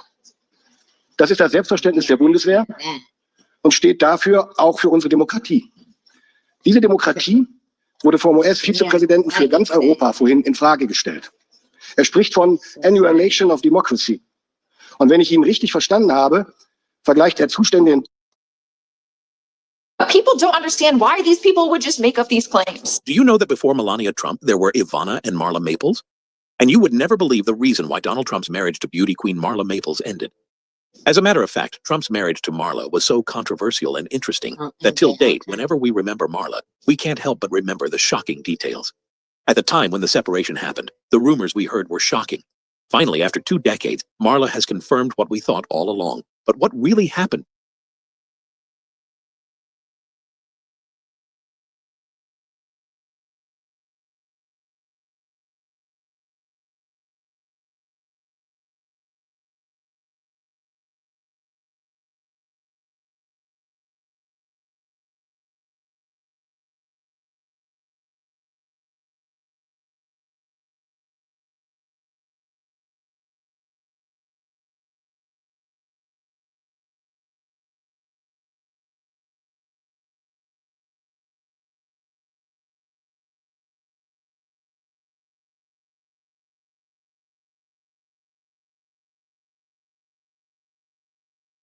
Celebrating 50 years of music. Live featuring Arcade Fire, B-52, Backstreet Boys, Bad Bunny, Bonnie Raitt, Brandy Carlisle, Chris Martin, Dave Grohl, David Byrne, Devo, Eddie Vedder, Jack White, Jelly Roll, Lady Gaga, Miley Cyrus, Mumford & Son, Post Malone, The Roots, only on Peacock.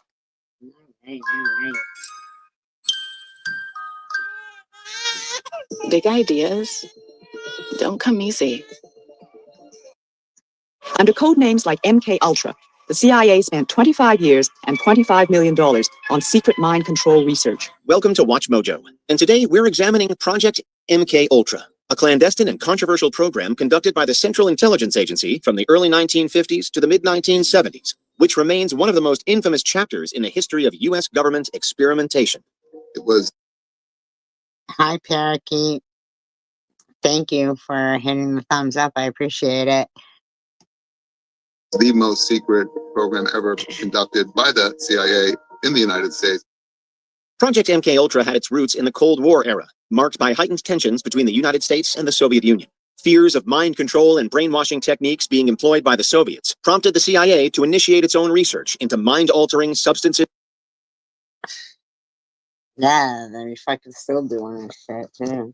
And methodologies. At a time of paranoia about the so-called Red Menace, the Americans believed the Soviets and Chinese might well have devised an effective brainwashing method, and the CIA was determined to crack it. In 1953, CIA Director Allen Dulles approved MK Ultra, assigning it to the technical services staff of the CIA. The primary objectives of MK Ultra were to You as well, Parakeet. develop methods for mind control and interrogation, with a focus on chemical and psychological means. The new goal is to cause an individual to become subservient to an imposed control, to the point where he will perform acts against his will and then have no memory of the act. Like the Manchurian Candidate. The Manchurian Candidate. The program aims to explore ways to manipulate and control individuals' behavior, extract information, and create agents who could carry out tasks without conscious awareness. The CIA knew it could be politically difficult to fund brainwashing directly, so it set up a front company to do it, euphemistically called the Society for the Investigation of Human Ecology. MK Ultra encompassed a vast array of experiments involving various substances and techniques. The program can be broadly categorized into several sub-projects, each focusing on different aspects of mind. That's terrible, man. They're giving them everything. Methy cocaine, morphine hydrochloride, nambutyl nicotine, nixtamine, nitrous oxide. Fucking everything. Control. MK Ultra itself was divided into 149 sub-projects. Notable sub-projects include drug testing, Sub-Project 3. MK Ultra extensively delved into the effects of psychoactive drugs, particularly LSD, on human behavior. The program sought substances that could induce confessions, alter memory, and enhance suggestibility. The CIA funded and supported and encouraged hundreds of young psychiatrists to experiment with this drug. Why? You know what I mean? Like, what was their fucking purpose of that shit? What did they want to do? Unbeknownst to many subjects, including some unwittingly dosed, the experiments often resulted in severe psychological distress. And in November 1953, CIA employee Frank Olson died after being covertly dosed with LSD at a CIA retreat. Hypnosis and interrogation, Sub-Project 10. Researchers explored the potential of hypnosis as a tool for interrogation and mind control. Like that, man.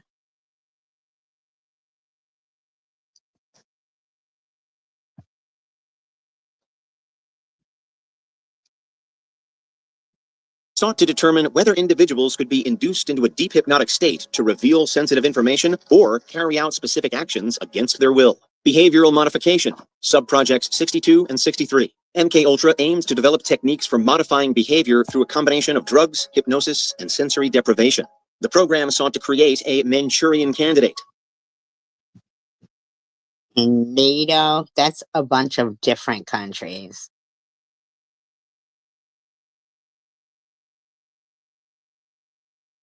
An individual who could be programmatically controlled to carry out tasks or missions. In terms of the Manchurian Candidate, the idea is to use hypnosis, drugs, fear, terror to split off part of the mind. And then you can get control of that part of the mind separately, and that part of the mind can carry out missions. Electroconvulsive therapy, ECT, Sub-Project 65. Researchers investigated the use of electroconvulsive therapy as a means of erasing and altering memories. ECT commonly associated with treating severe psychiatric conditions, was explored for its potential in inducing amnesia and reshaping cognitive functions. In his psychic. I'm going to show you guys how my style went from this to this. All I had to do was fill out a style quiz. It asked me different things like, can you tell me what your biggest fire is? No, I absolutely know that I can't. Okay, but you know what it is? Oh, God, yeah, and you'd never guess it. Let's just leave it at that. This is a reenactment of a conversation between a New York Times journalist and a manager at one of the largest glitter companies in the world. What the fuck is glitter companies? Why can't you tell me? She responds from a nondescript warehouse in suburban New Jersey. Because they don't want anyone to know that it is glitter. Thousands and thousands of people have been trying to solve this all across the world. They can't. What the fuck is glitter? Years after the internet swarmed on this mystery, it's still unsolved. We don't know who they are, and we don't know what it is. So I reached out to my friend Paji, an Emmy-winning video journalist who has worked on some of the biggest stories with outlets like the New York Times and the Washington Post. Collectively, we've spent the past 35 weeks asking all the questions we could. We documented everything on our journey to answer this seemingly impossible question. Late nights, red-eye flights, we did everything. And what we realized is that the answer can only be found by going there. So, where's all the glitter going? Did we ever figure out where the fuck all the glitter is going? I want to know what the company is. What the, like, yeah, what is it? Who's buying glitter? Who could it possibly be? I have the answer. Solved the mystery. I finally figured it out. In our deodorant toothpaste. You guys figured it out. There's a little mystery about it. It's the glitter fortune. When attempting to solve what might be the internet's greatest mystery, where do you even begin? Hey, buddy. That's glitter boy. Well, we started with emails. We've reached out to everyone we could find that may know something. Ex-Glitter employees, Katie Weaver, the New York Times journalist that wrote the piece. You name it. Let's say we reach out to the wrong person. I don't want them to just run back to HQ and report everything we know so far. So we set out on a journey to answer the question that's in bold at the very top of our treasure map. What is glitter? But soon we realized there's an issue with this approach. My biggest theory is that it's actually used in countertops, and I think that the industry is large enough to where that could be a big user of glitter. This is Rachel, a content creator who gained a large following for her well-thought-through theories on the glitter conspiracy. I looked at annual reports and analyst reports that come out on markets. So, for example, Ford, where they... I don't know what the fuck these people are talking about. It was the worst thing I'd had to deal with in all my years. In 1961, outsiders would arrive in the Mexican village of Yerba Buena, and over the next 2 years, lies these people told would snowball into sacrifices to forgotten gods and the eventual massacre of the village by the authorities. The internet has been telling the story incorrectly since the turn of the century. This is the true story of Yerba Buena and the bloody cult which led to its destruction.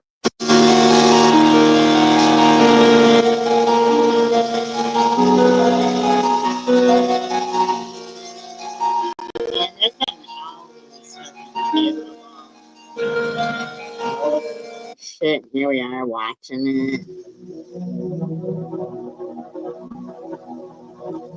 The small indigenous farming community of Yerba Buena was truly remote. It had no roads, no electricity, no running water, and was home to only about 50 native Mexican farmers. The only way in or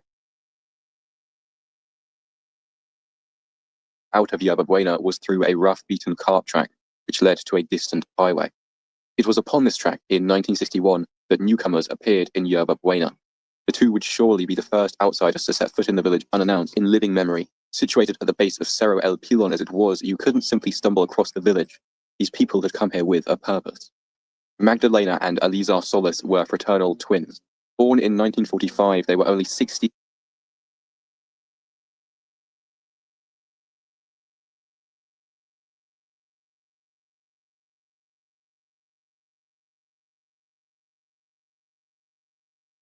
You mastered your mind. And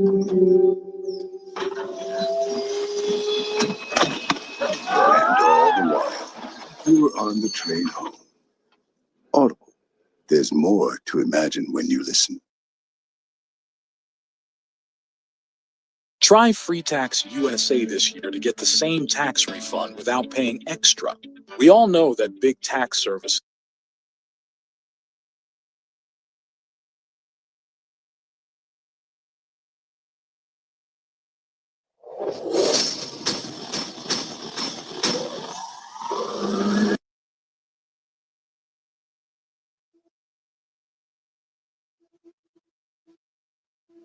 think they're free, but they're not. We've been given the illusion of freedom, the illusion of choice. It wasn't so much conspiracy theories themselves as it was the people who believe in them that attracted me. You know, it really is a fascinating societal phenomenon, and it's one that we have to try to understand in order to dispel it. We made a mistake. We made a huge mistake. That's the genius of these rulers, that they've created a society that's conditioned to deny what's right. That is true. I mean, there is people who deny like what's right in front of their eyes. It's like incredible to me. In front of its eyes. Which is what? We're slaves. That is true too. BRB.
Oh my god. See? Secular, I just can't with you, man.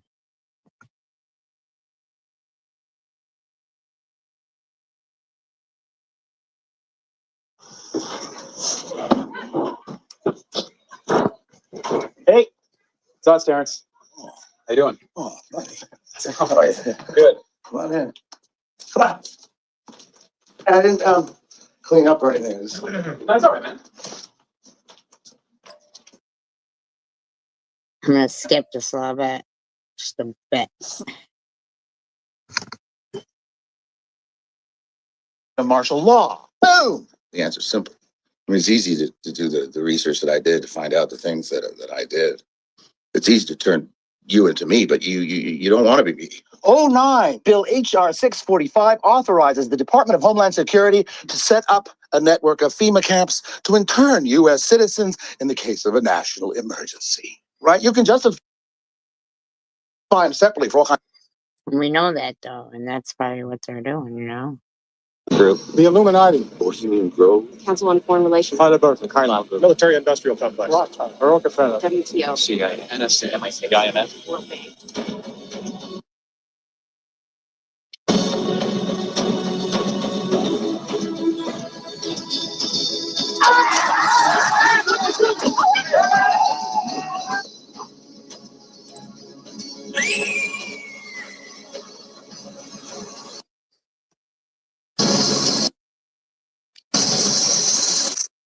How do you handle all of this information? What does one person do with it? What I always tell my friends online is it's not enough to stay within our group to discuss these issues only within our own circles.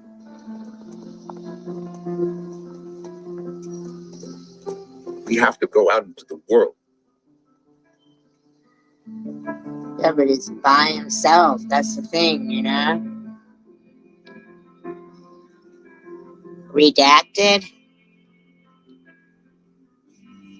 Break into other people's circles, let others know the truth by whatever. Yeah, but see, even the title of the movie is conspiracy. So it's like they're just trying to make him seem like he's, you know, a conspiracy theory.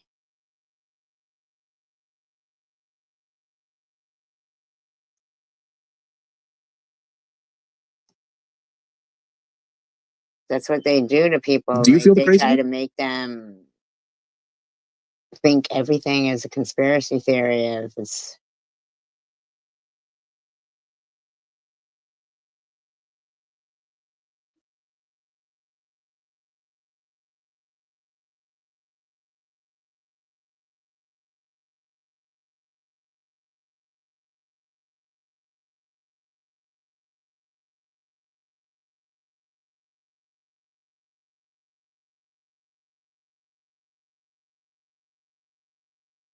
Do this with your credit card statement.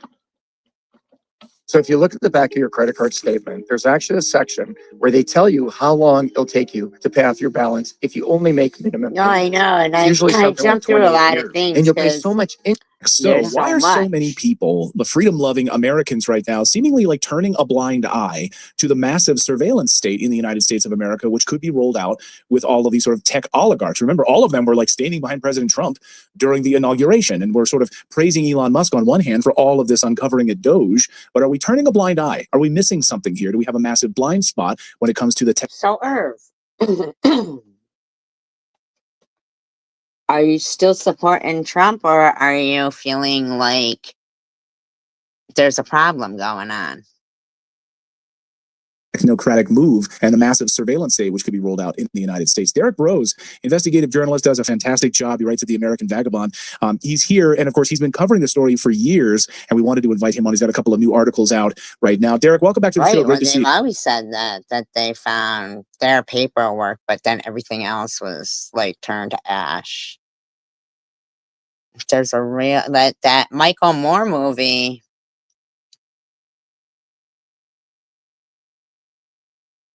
I don't think he is, Irv. Yeah, you should watch the Michael Moore movie about 9/11. It is really mind blowing. You. Hey guys, thanks for having me on. I appreciate it. Our pleasure. So what's your biggest concern right now as you look at the sort of technocratic landscape in this massive sort of biosurveillance state, which seems to be creeping its way into our lives?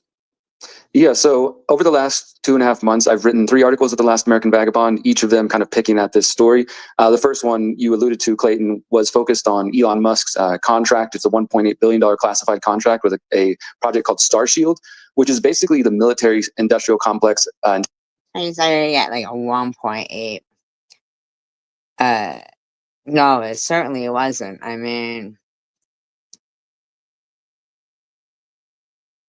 yeah, it's like if you fold it or something.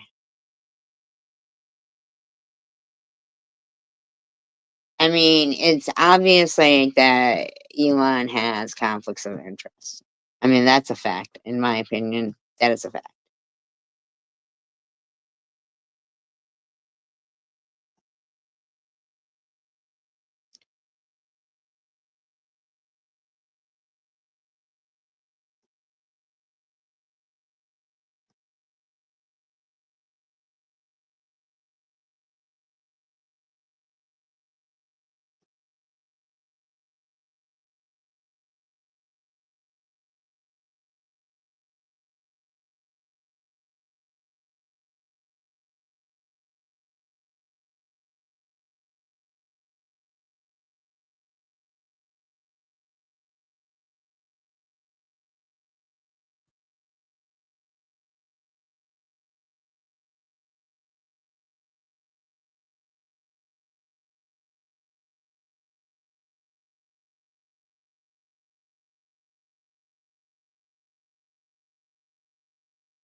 It's freaking people out, yeah. I don't know. I am not even sure if he's really paying attention because they asked him a question and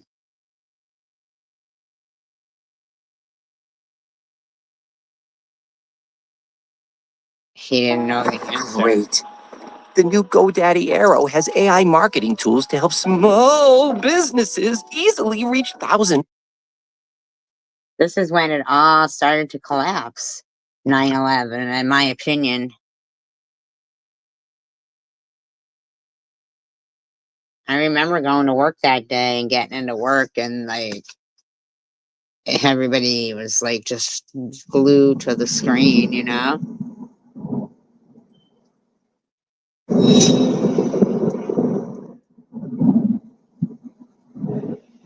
Oh, it's not about deflecting on questions. It's about giving answers that are fucked up. You know? It really is. War on Terror. The film also critiqued handling of the She's like gonna talk furthermore this whole thing. access to the country's so. oil reserves. The film That is not the full movie.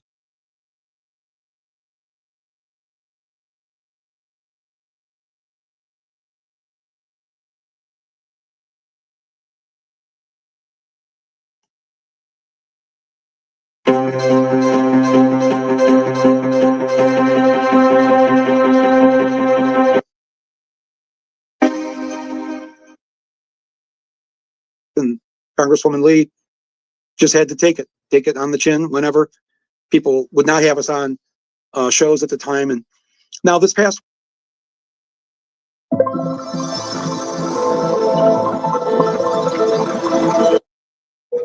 Today, we've had a national tragedy. 2 airplanes have crashed into the World Trade Center in an apparent terrorist attack on our country. Just get me somebody who has the authority to get military in the air now.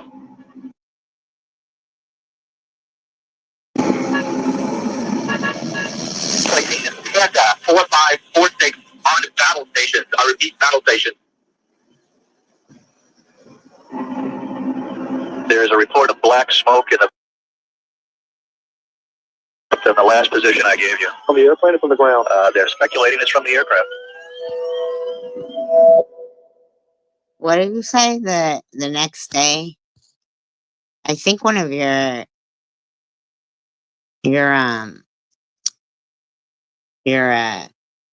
comments disappeared or something.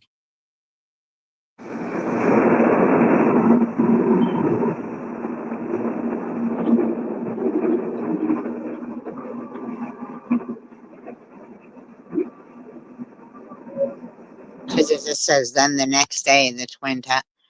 It doesn't say like, you know.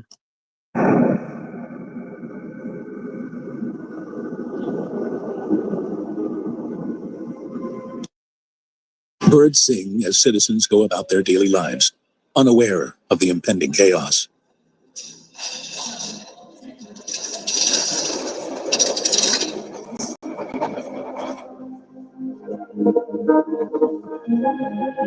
Boston. First on scene, the Algande brothers arrive. Shayi checks in. Atta receives a call from Marwan al-Shayi from a payphone within Logan Airport. Al-Shayi confirms the coordinated plans of attack are set in motion. Really crazy how they knew all this stuff. Upon check-in and security, some of the hijackers, including the ringleader Atta, was singled out by the computer-assisted passenger pre-screening system. At the time, the system only selected candidates for enhanced baggage scrutiny. Those who had no checked bags remained unimpeded. Prior to the attacks on 9/11, airport policy allowed utility knives of up to 4 inches on board. Ain't that some shit? Why? Why would they? That doesn't even make sense. Despite setting off alarms and being searched more thoroughly, hijackers successfully made it through security, armed with box cutters and knives. I know, right? Date C-19. box cutters and knives. I mean, come on. Especially if they were like flagged. If they were flagged and told to look further into their bags, I mean, like 4 inches, that's dangerous. Within the next 5 minutes, Al-Shaihi and his terrorist cell boards American Airlines Flight 175, taking their seats in the first and business class areas. Gate B32. Atta boards American Airlines Flight 11, headed for Los Angeles. 7:40 a.m. All 5 men of the jihadi cell are on board Flight 11, scheduled to depart in the next 5 minutes. I mean, seriously. Behind schedule, the plane begins its journey, pushing back from Gate B32.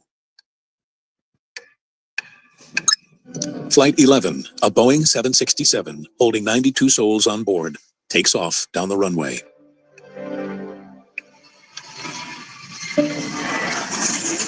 Meanwhile, at Gate C19, the fully fueled Flight 175 that's scheduled to depart in 1 minute is delayed.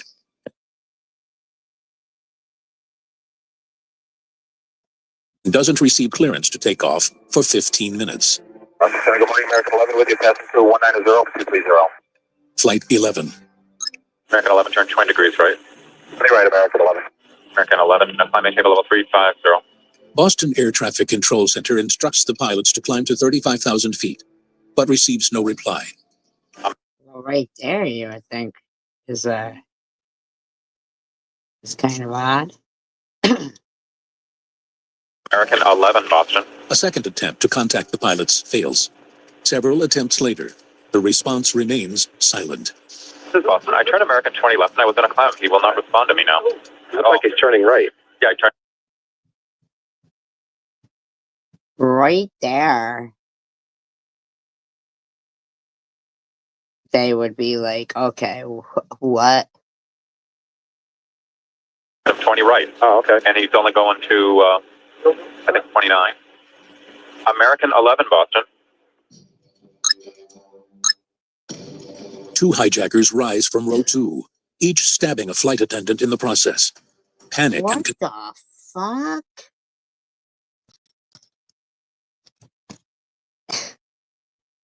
confusion ensues throughout the aircraft. A painful mist permeates as hijackers begin spraying mace throughout the cabin. To this day, there is no How definitive the fuck did they get mace on? answer to how the hijackers gained access to the cockpits. Whether through threat or force, terrorists gained control of the aircraft. Flight 175, carrying 65 souls on board, lifts up.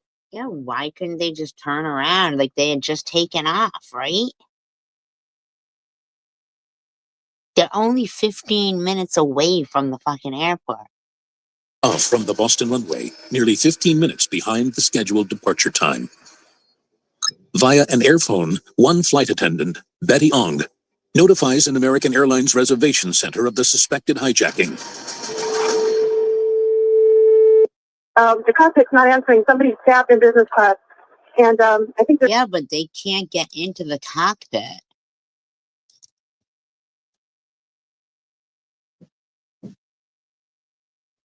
Me that we can't breathe. I don't know. I think we're getting hijacked.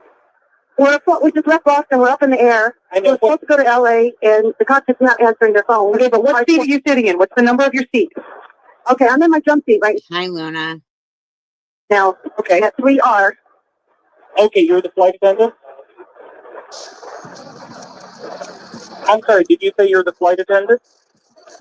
Hello? Yeah, hello? What is your Hi. name?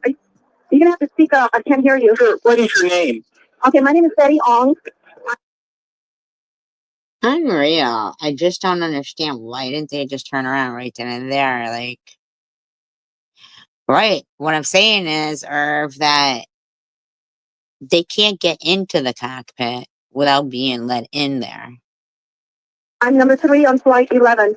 Okay. Can you describe the person that you said someone is what in business class? I'm sitting in the back. Somebody's coming back from business. If you can hold on for 1 second, they're coming back. Our number one is got staff. Our cursor is staff. Nobody knows who's staff two, and we can't even get up to business class right now because nobody can breathe. And we can't get to the cockpit. The door won't open. Hello? I get it, they were let in, Irv. What I'm saying is they were less than 15 minutes away.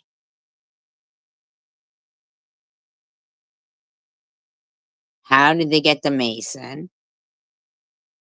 And what would make the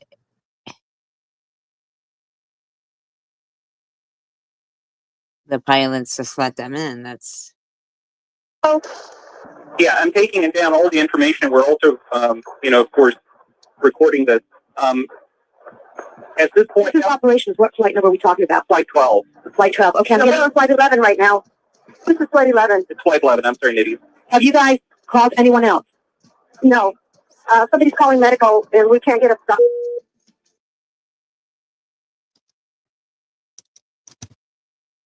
yeah, but they usually take aerosol cans away from you because they'll explode.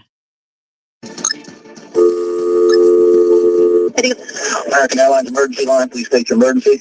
Hey, this is Nitty, American Airlines calling.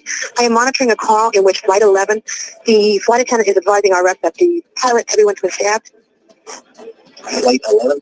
Yep. You didn't say the pilot and everyone had been stabbed. They can't get into the cockpit, is what I'm hearing. Okay, I'm still on with security, okay, Betty? You're doing a great job. Just stay calm, okay? It seems like She's saying that they can't get into the cockpit. the coach might not be aware of what's going on right now. These two passengers were from first class. Okay, hold on. Hey, Betty, do you know any information as far as the gentlemen that are in the cockpit with the pilot? Were they from first class? I thought she just said they couldn't get into the cockpit.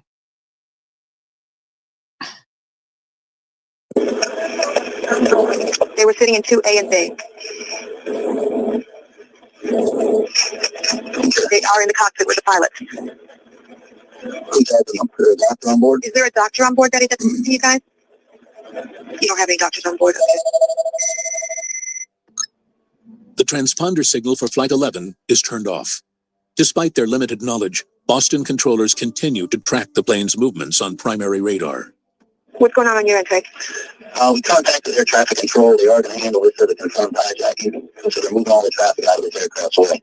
Okay. He turned his transponder off, so we Right, Angel Baby? don't have a definitive altitude for him. We're just going by, they seem to think that they have him on a primary radar. They seem to think that he is descending. Yeah. Okay, Lydia? Yes, dear, I'm here. Okay. I have the dispatcher currently taking a current fuel on board. And we're going to run some profiles. Okay. To see exactly what his endurance is. Okay. Believed to have been a mistake, Atta, the pilot and leader of the attack using American Airlines Flight 11, broadcasts a message over the airwaves. Believed to have only been intended for the cabins. Air traffic control listens in. Listening to the 9/11 thing. Is that American 11 trying to call? We have some planes. Just stay quiet and you'll be okay. We're turning to the airport. 15 Southwest of Bono going to Hampton. So he said they're returning to the airport. And who's trying to call me here, Beth? American 11, are you trying to call? Nobody moves. Everything was okay. If you try to make any move, you then go yourself on the airplane. Just stay quiet. Yeah, we got him on primary.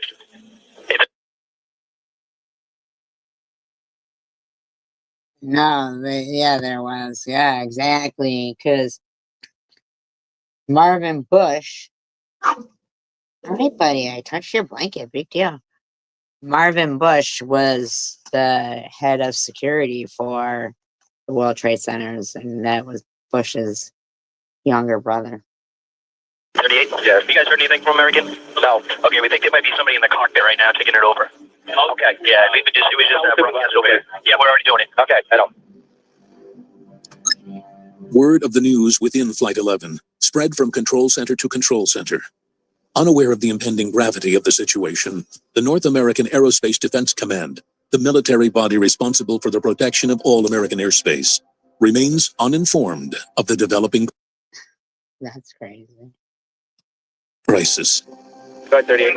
Yeah, American 11. We suspect there's someone in the cockpit that's taken over. We have just put him in direct Watertown, Jamestown. Last we knew, he was on present heading cleared to flight level 290. No one is talking to him. Eric has been called. We broadcasted on guard. We tried through. What does that even mean? Like, the guy said, we're heading back to the airport. I think their best thing to do right then and there would be to, like, say, okay, do you need us to steer you in? You know, did the pilot pass out? Like, try to make this guy think that, you know, he wasn't doomed. You know what I'm saying? Like, he might have been having second thoughts at that point, and then it just, to me, seems like they start. Company. Okay, thanks. And 290 is not verified. Okay, thanks. You're welcome. Yeah, we've taken the American back because he appears to have turned. Yep, thanks. Good. Yeah, I need you to look westbound the American 11 and put him on your scope. He is, Northo has been since he talked to Boston High. We assume he's at flight level 290. We're not sure. We think there's someone in the cockpit with him. We broadcasted over guard. We've gone Eric.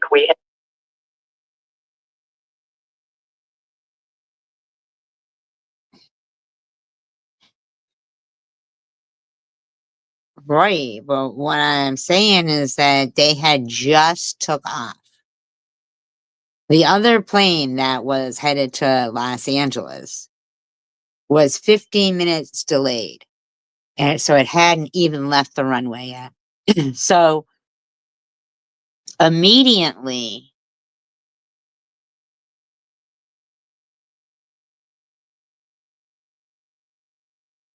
I really think that this is all like real confusing. Like he goes, oh, have you guys heard from that plane? Well, they had heard from it, and he says no. And that guy said he was turning around. Like, I really think if they would have been like, oh, you know, okay, just played along with it and said, is the captain there? Can we talk to him? You know? have gone company. Nobody is talking to him. We don't know where he's going. We don't know what altitude he's at. Okay. Okay. Thanks.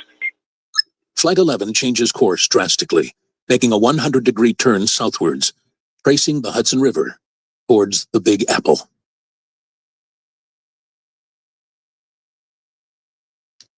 Yeah, me neither, because it started this whole big war that got a lot of blank checks and stuff, and the Carlyle Group got a lot of no-bid contracts, as did Halliburton and Blackwater or whatever it was called. I mean, yeah, in my opinion. Actually, in New York, Boston, I got a little situation with American 11, American 11. He is a 767 departed Boston going to LAX. We don't know where the aircraft is going. I thought the other one was going to LAX.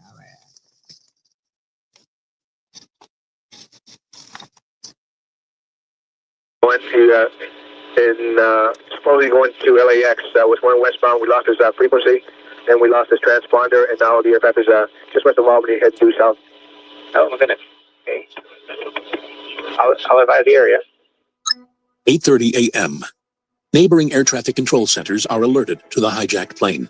And he appears to have turned south-southwestbound. And, Yeah, I hear you. also, there was some mention of some sort of a threat being made, or a threat to the cockpit, or some threat in the cockpit. One of the lady said one of the people got stabbed. Like, they would know all this stuff. It's like there's a lack of communication going on there. Boston's uncertain exactly what was said. I guess they're going to try to pull the tapes as quick as they can. Okay, we just lost connection. Lost the connection. Yeah. Something wrong with the airplane? Yeah. In other words, something wrong. They're not in the cockpit. No, they're okay. They're in the back of the plane. They're in the back of the airplane. Yeah, they're in the back of the airplane. They're not. Oh, the high. Yeah, because they're in the cockpit. Oh no. Okay, they're in the cockpit. Okay, Greg. I believe that a lot of the pilots said that they lost control, like with the rudders. The rudders were no longer in their control. That's what I believe was said.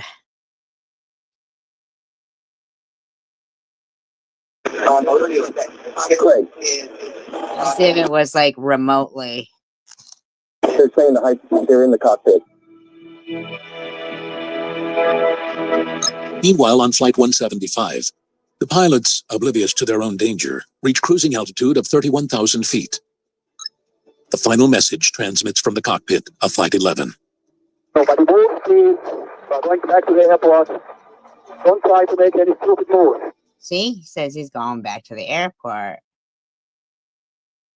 Word of the hijacking is sent to Otis Air National Guard Base and was subsequently advised to notify the northeast sector of NORAD. 2 F-15 fighter pilots begin suiting up, waiting for orders. There's definitely times when there is remote. Pilots in Flight 175 confirm they can see the hijacked aircraft 10 miles to its south. Okay, United 175, do you have him at your 12 o'clock now, 10 miles? Affirmative, we have him. He looks about 29, 28,000. Okay, thank you. 30 seconds later, at 29,000 feet, Flight 11 takes a severe nosedive at a descent of 32,000 feet per minute. Where's he landing? Right now, we don't have any idea, but he was to the northwest of Albany, and now he's down by Sparta.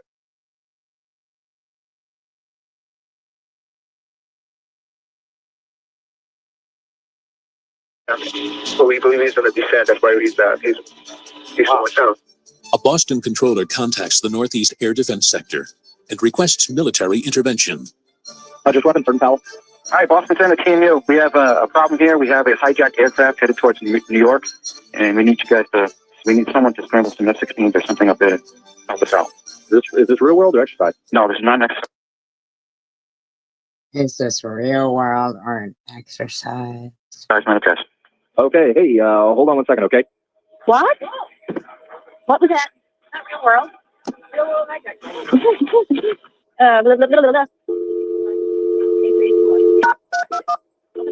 Is there any military assistance requested? Yes, we're actually trying to get the F-15. Is he inbound to JFK? This is something fucked up. Because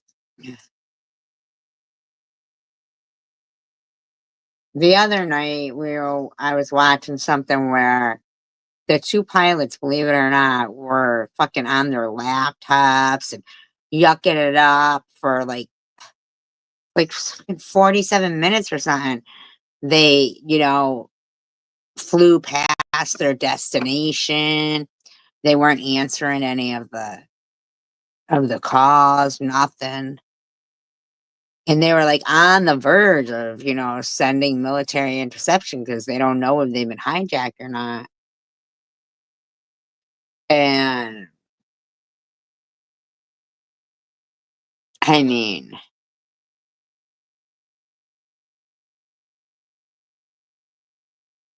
this shit's insane. We don't know. They put it on autopilot, though. You don't know where he is at all? That's what I think, Angel Baby. That's what I think they were doing. He's being hijacked. The pilot's having a hard time talking to we don't know. We don't know where he's going. So I'm just giving you a heads up. We're not talking to him. No one's talked to him about the last 20 minutes. What's the call sign? 11. Yeah, I'll call you when he gets closer to your boundary, okay? Okay. Everybody. If nobody had talked to him for that amount of time, they would have already sent military out. They would have. That's what they were fucking. 22 minutes on from Betty's initial call for help, Fighter pilots proceed to battle stations. Placing Santa 4546 on battle Yeah, I know, Angel Baby. That's fucking suspicious too. stations. I repeat, battle station. New York Control Center calls for more information on Flight 11 from other aircraft. Flight 175 responds, raising the events of the initial suspicious radio transmissions sent out by Flight 11. Yeah, 175, go ahead. Yeah, we figured we'd wait to go to your center. We heard a suspicious transmission on our departure out of Boston. With someone seat the mic and said, everyone stay in your seats. Oh, okay. I'll pass it along over here. Hey, Kingston on 93 line, go ahead. Hey, United 175 just came on my frequency, and he said that they heard a suspicious transmission. What is going on? It seems like there is such a lack of communication going on. When they were leaving Boston. Oh, yeah? Everybody stay in their seat. That's what they heard as a suspicious transmission. Correspondence marks the last moment contact was ever made with the cockpit of Flight 175. Yeah, 175, recycle your transponder and score code of 1470.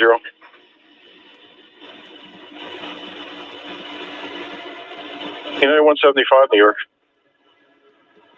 United 175, do you read New York? Other 1489, do you read New York? Ain't that some shit? 1489, go ahead. Okay, just wanted to make sure you read New York. United 175, do you read New York? Moments later, unbeknownst to the air traffic controllers who had just had contact, chaos ensued. Hijackers forced passengers and crew to the rear of the aircraft, while two entered the cockpit and How?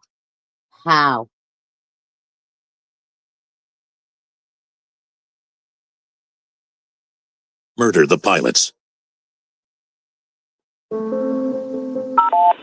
10. Hello. Do you see that United 175 anywhere? And do me a favor, you see that target there, the 3321 code at 335 climbing? Don't know who he is, but you got the US Air 583. If you need to send him down, you can.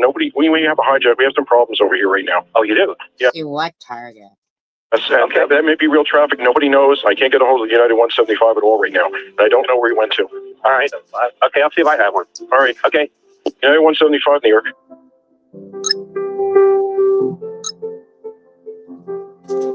I thought the other guy was like spiraling down.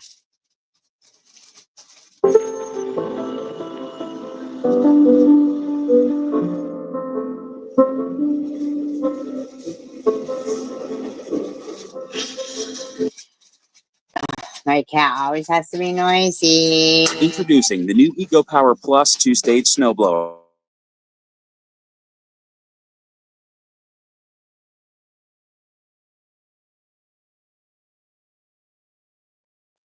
Una cantidad así, dura, es muerte segura.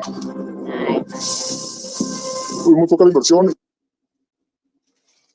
Murderous truck drivers prowling the nation's highways for victims. Murderous truck drivers, have become familiar villains, really, in TV shows and movies. In fact, the percentage of long-haul truckers who become murderers is small. But according to the FBI, there are likely hundreds of homicidal truck drivers on our roads who have never been caught. Many of them have driven.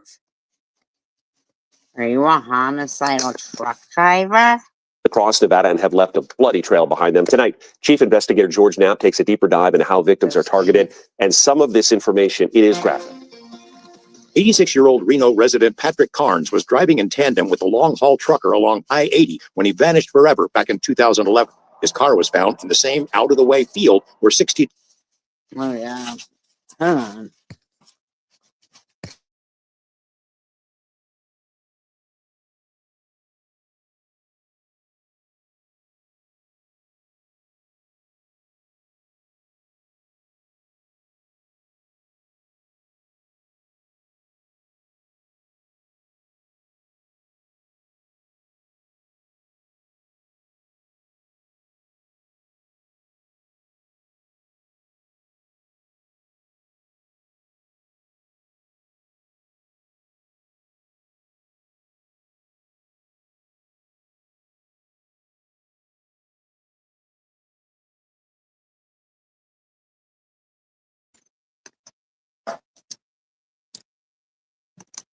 Two-year-old Judith Casitas' vehicle was found 5 years earlier. She, too, was never seen again. Nevada law... Men came to suspect that a serial killer trucker, possibly two, were picking off victims along I-80.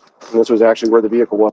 Ah, I think Vern just started driving a truck. I'm just kidding. I've seen some gruesome things in 25 years as an FBI agent, really gory crime scenes. Former FBI Assistant Director Frank Figluzzi says the two missing Nevadans are not typical targets for serial killer truckers. Most Yeah, they're knocking off old people now.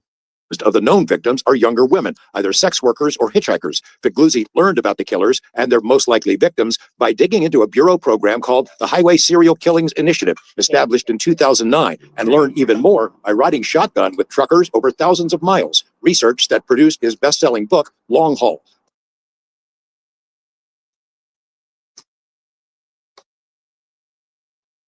I think they're putting this kind of stuff out there because they want to privatize the trucking industry. That's what I think.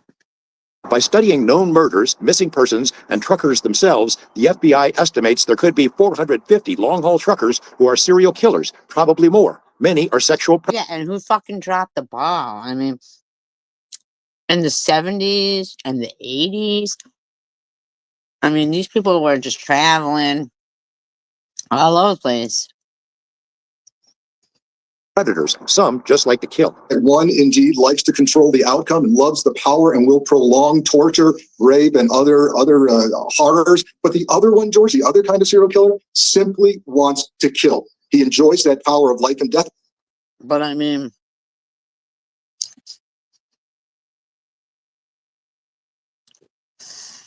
right, I think they're trying to privatize it. So they're trying to, like, oh, all of a sudden now they're fucking 450 serial killer trucker. Like, sounds like these people ain't doing their fucking job.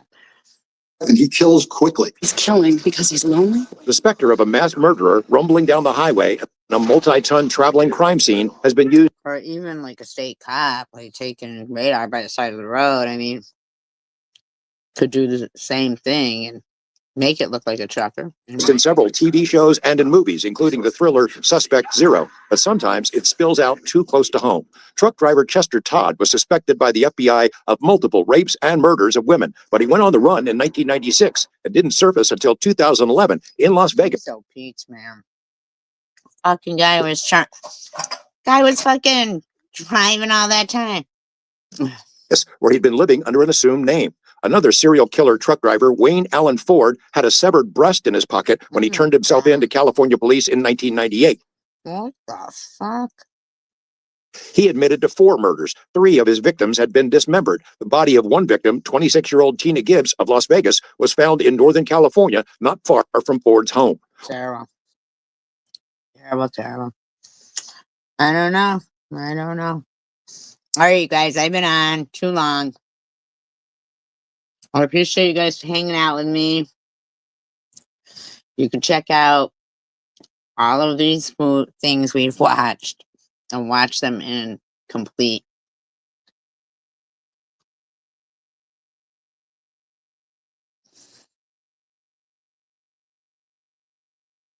Peace, love, and tacos. United we stand, divided we fall.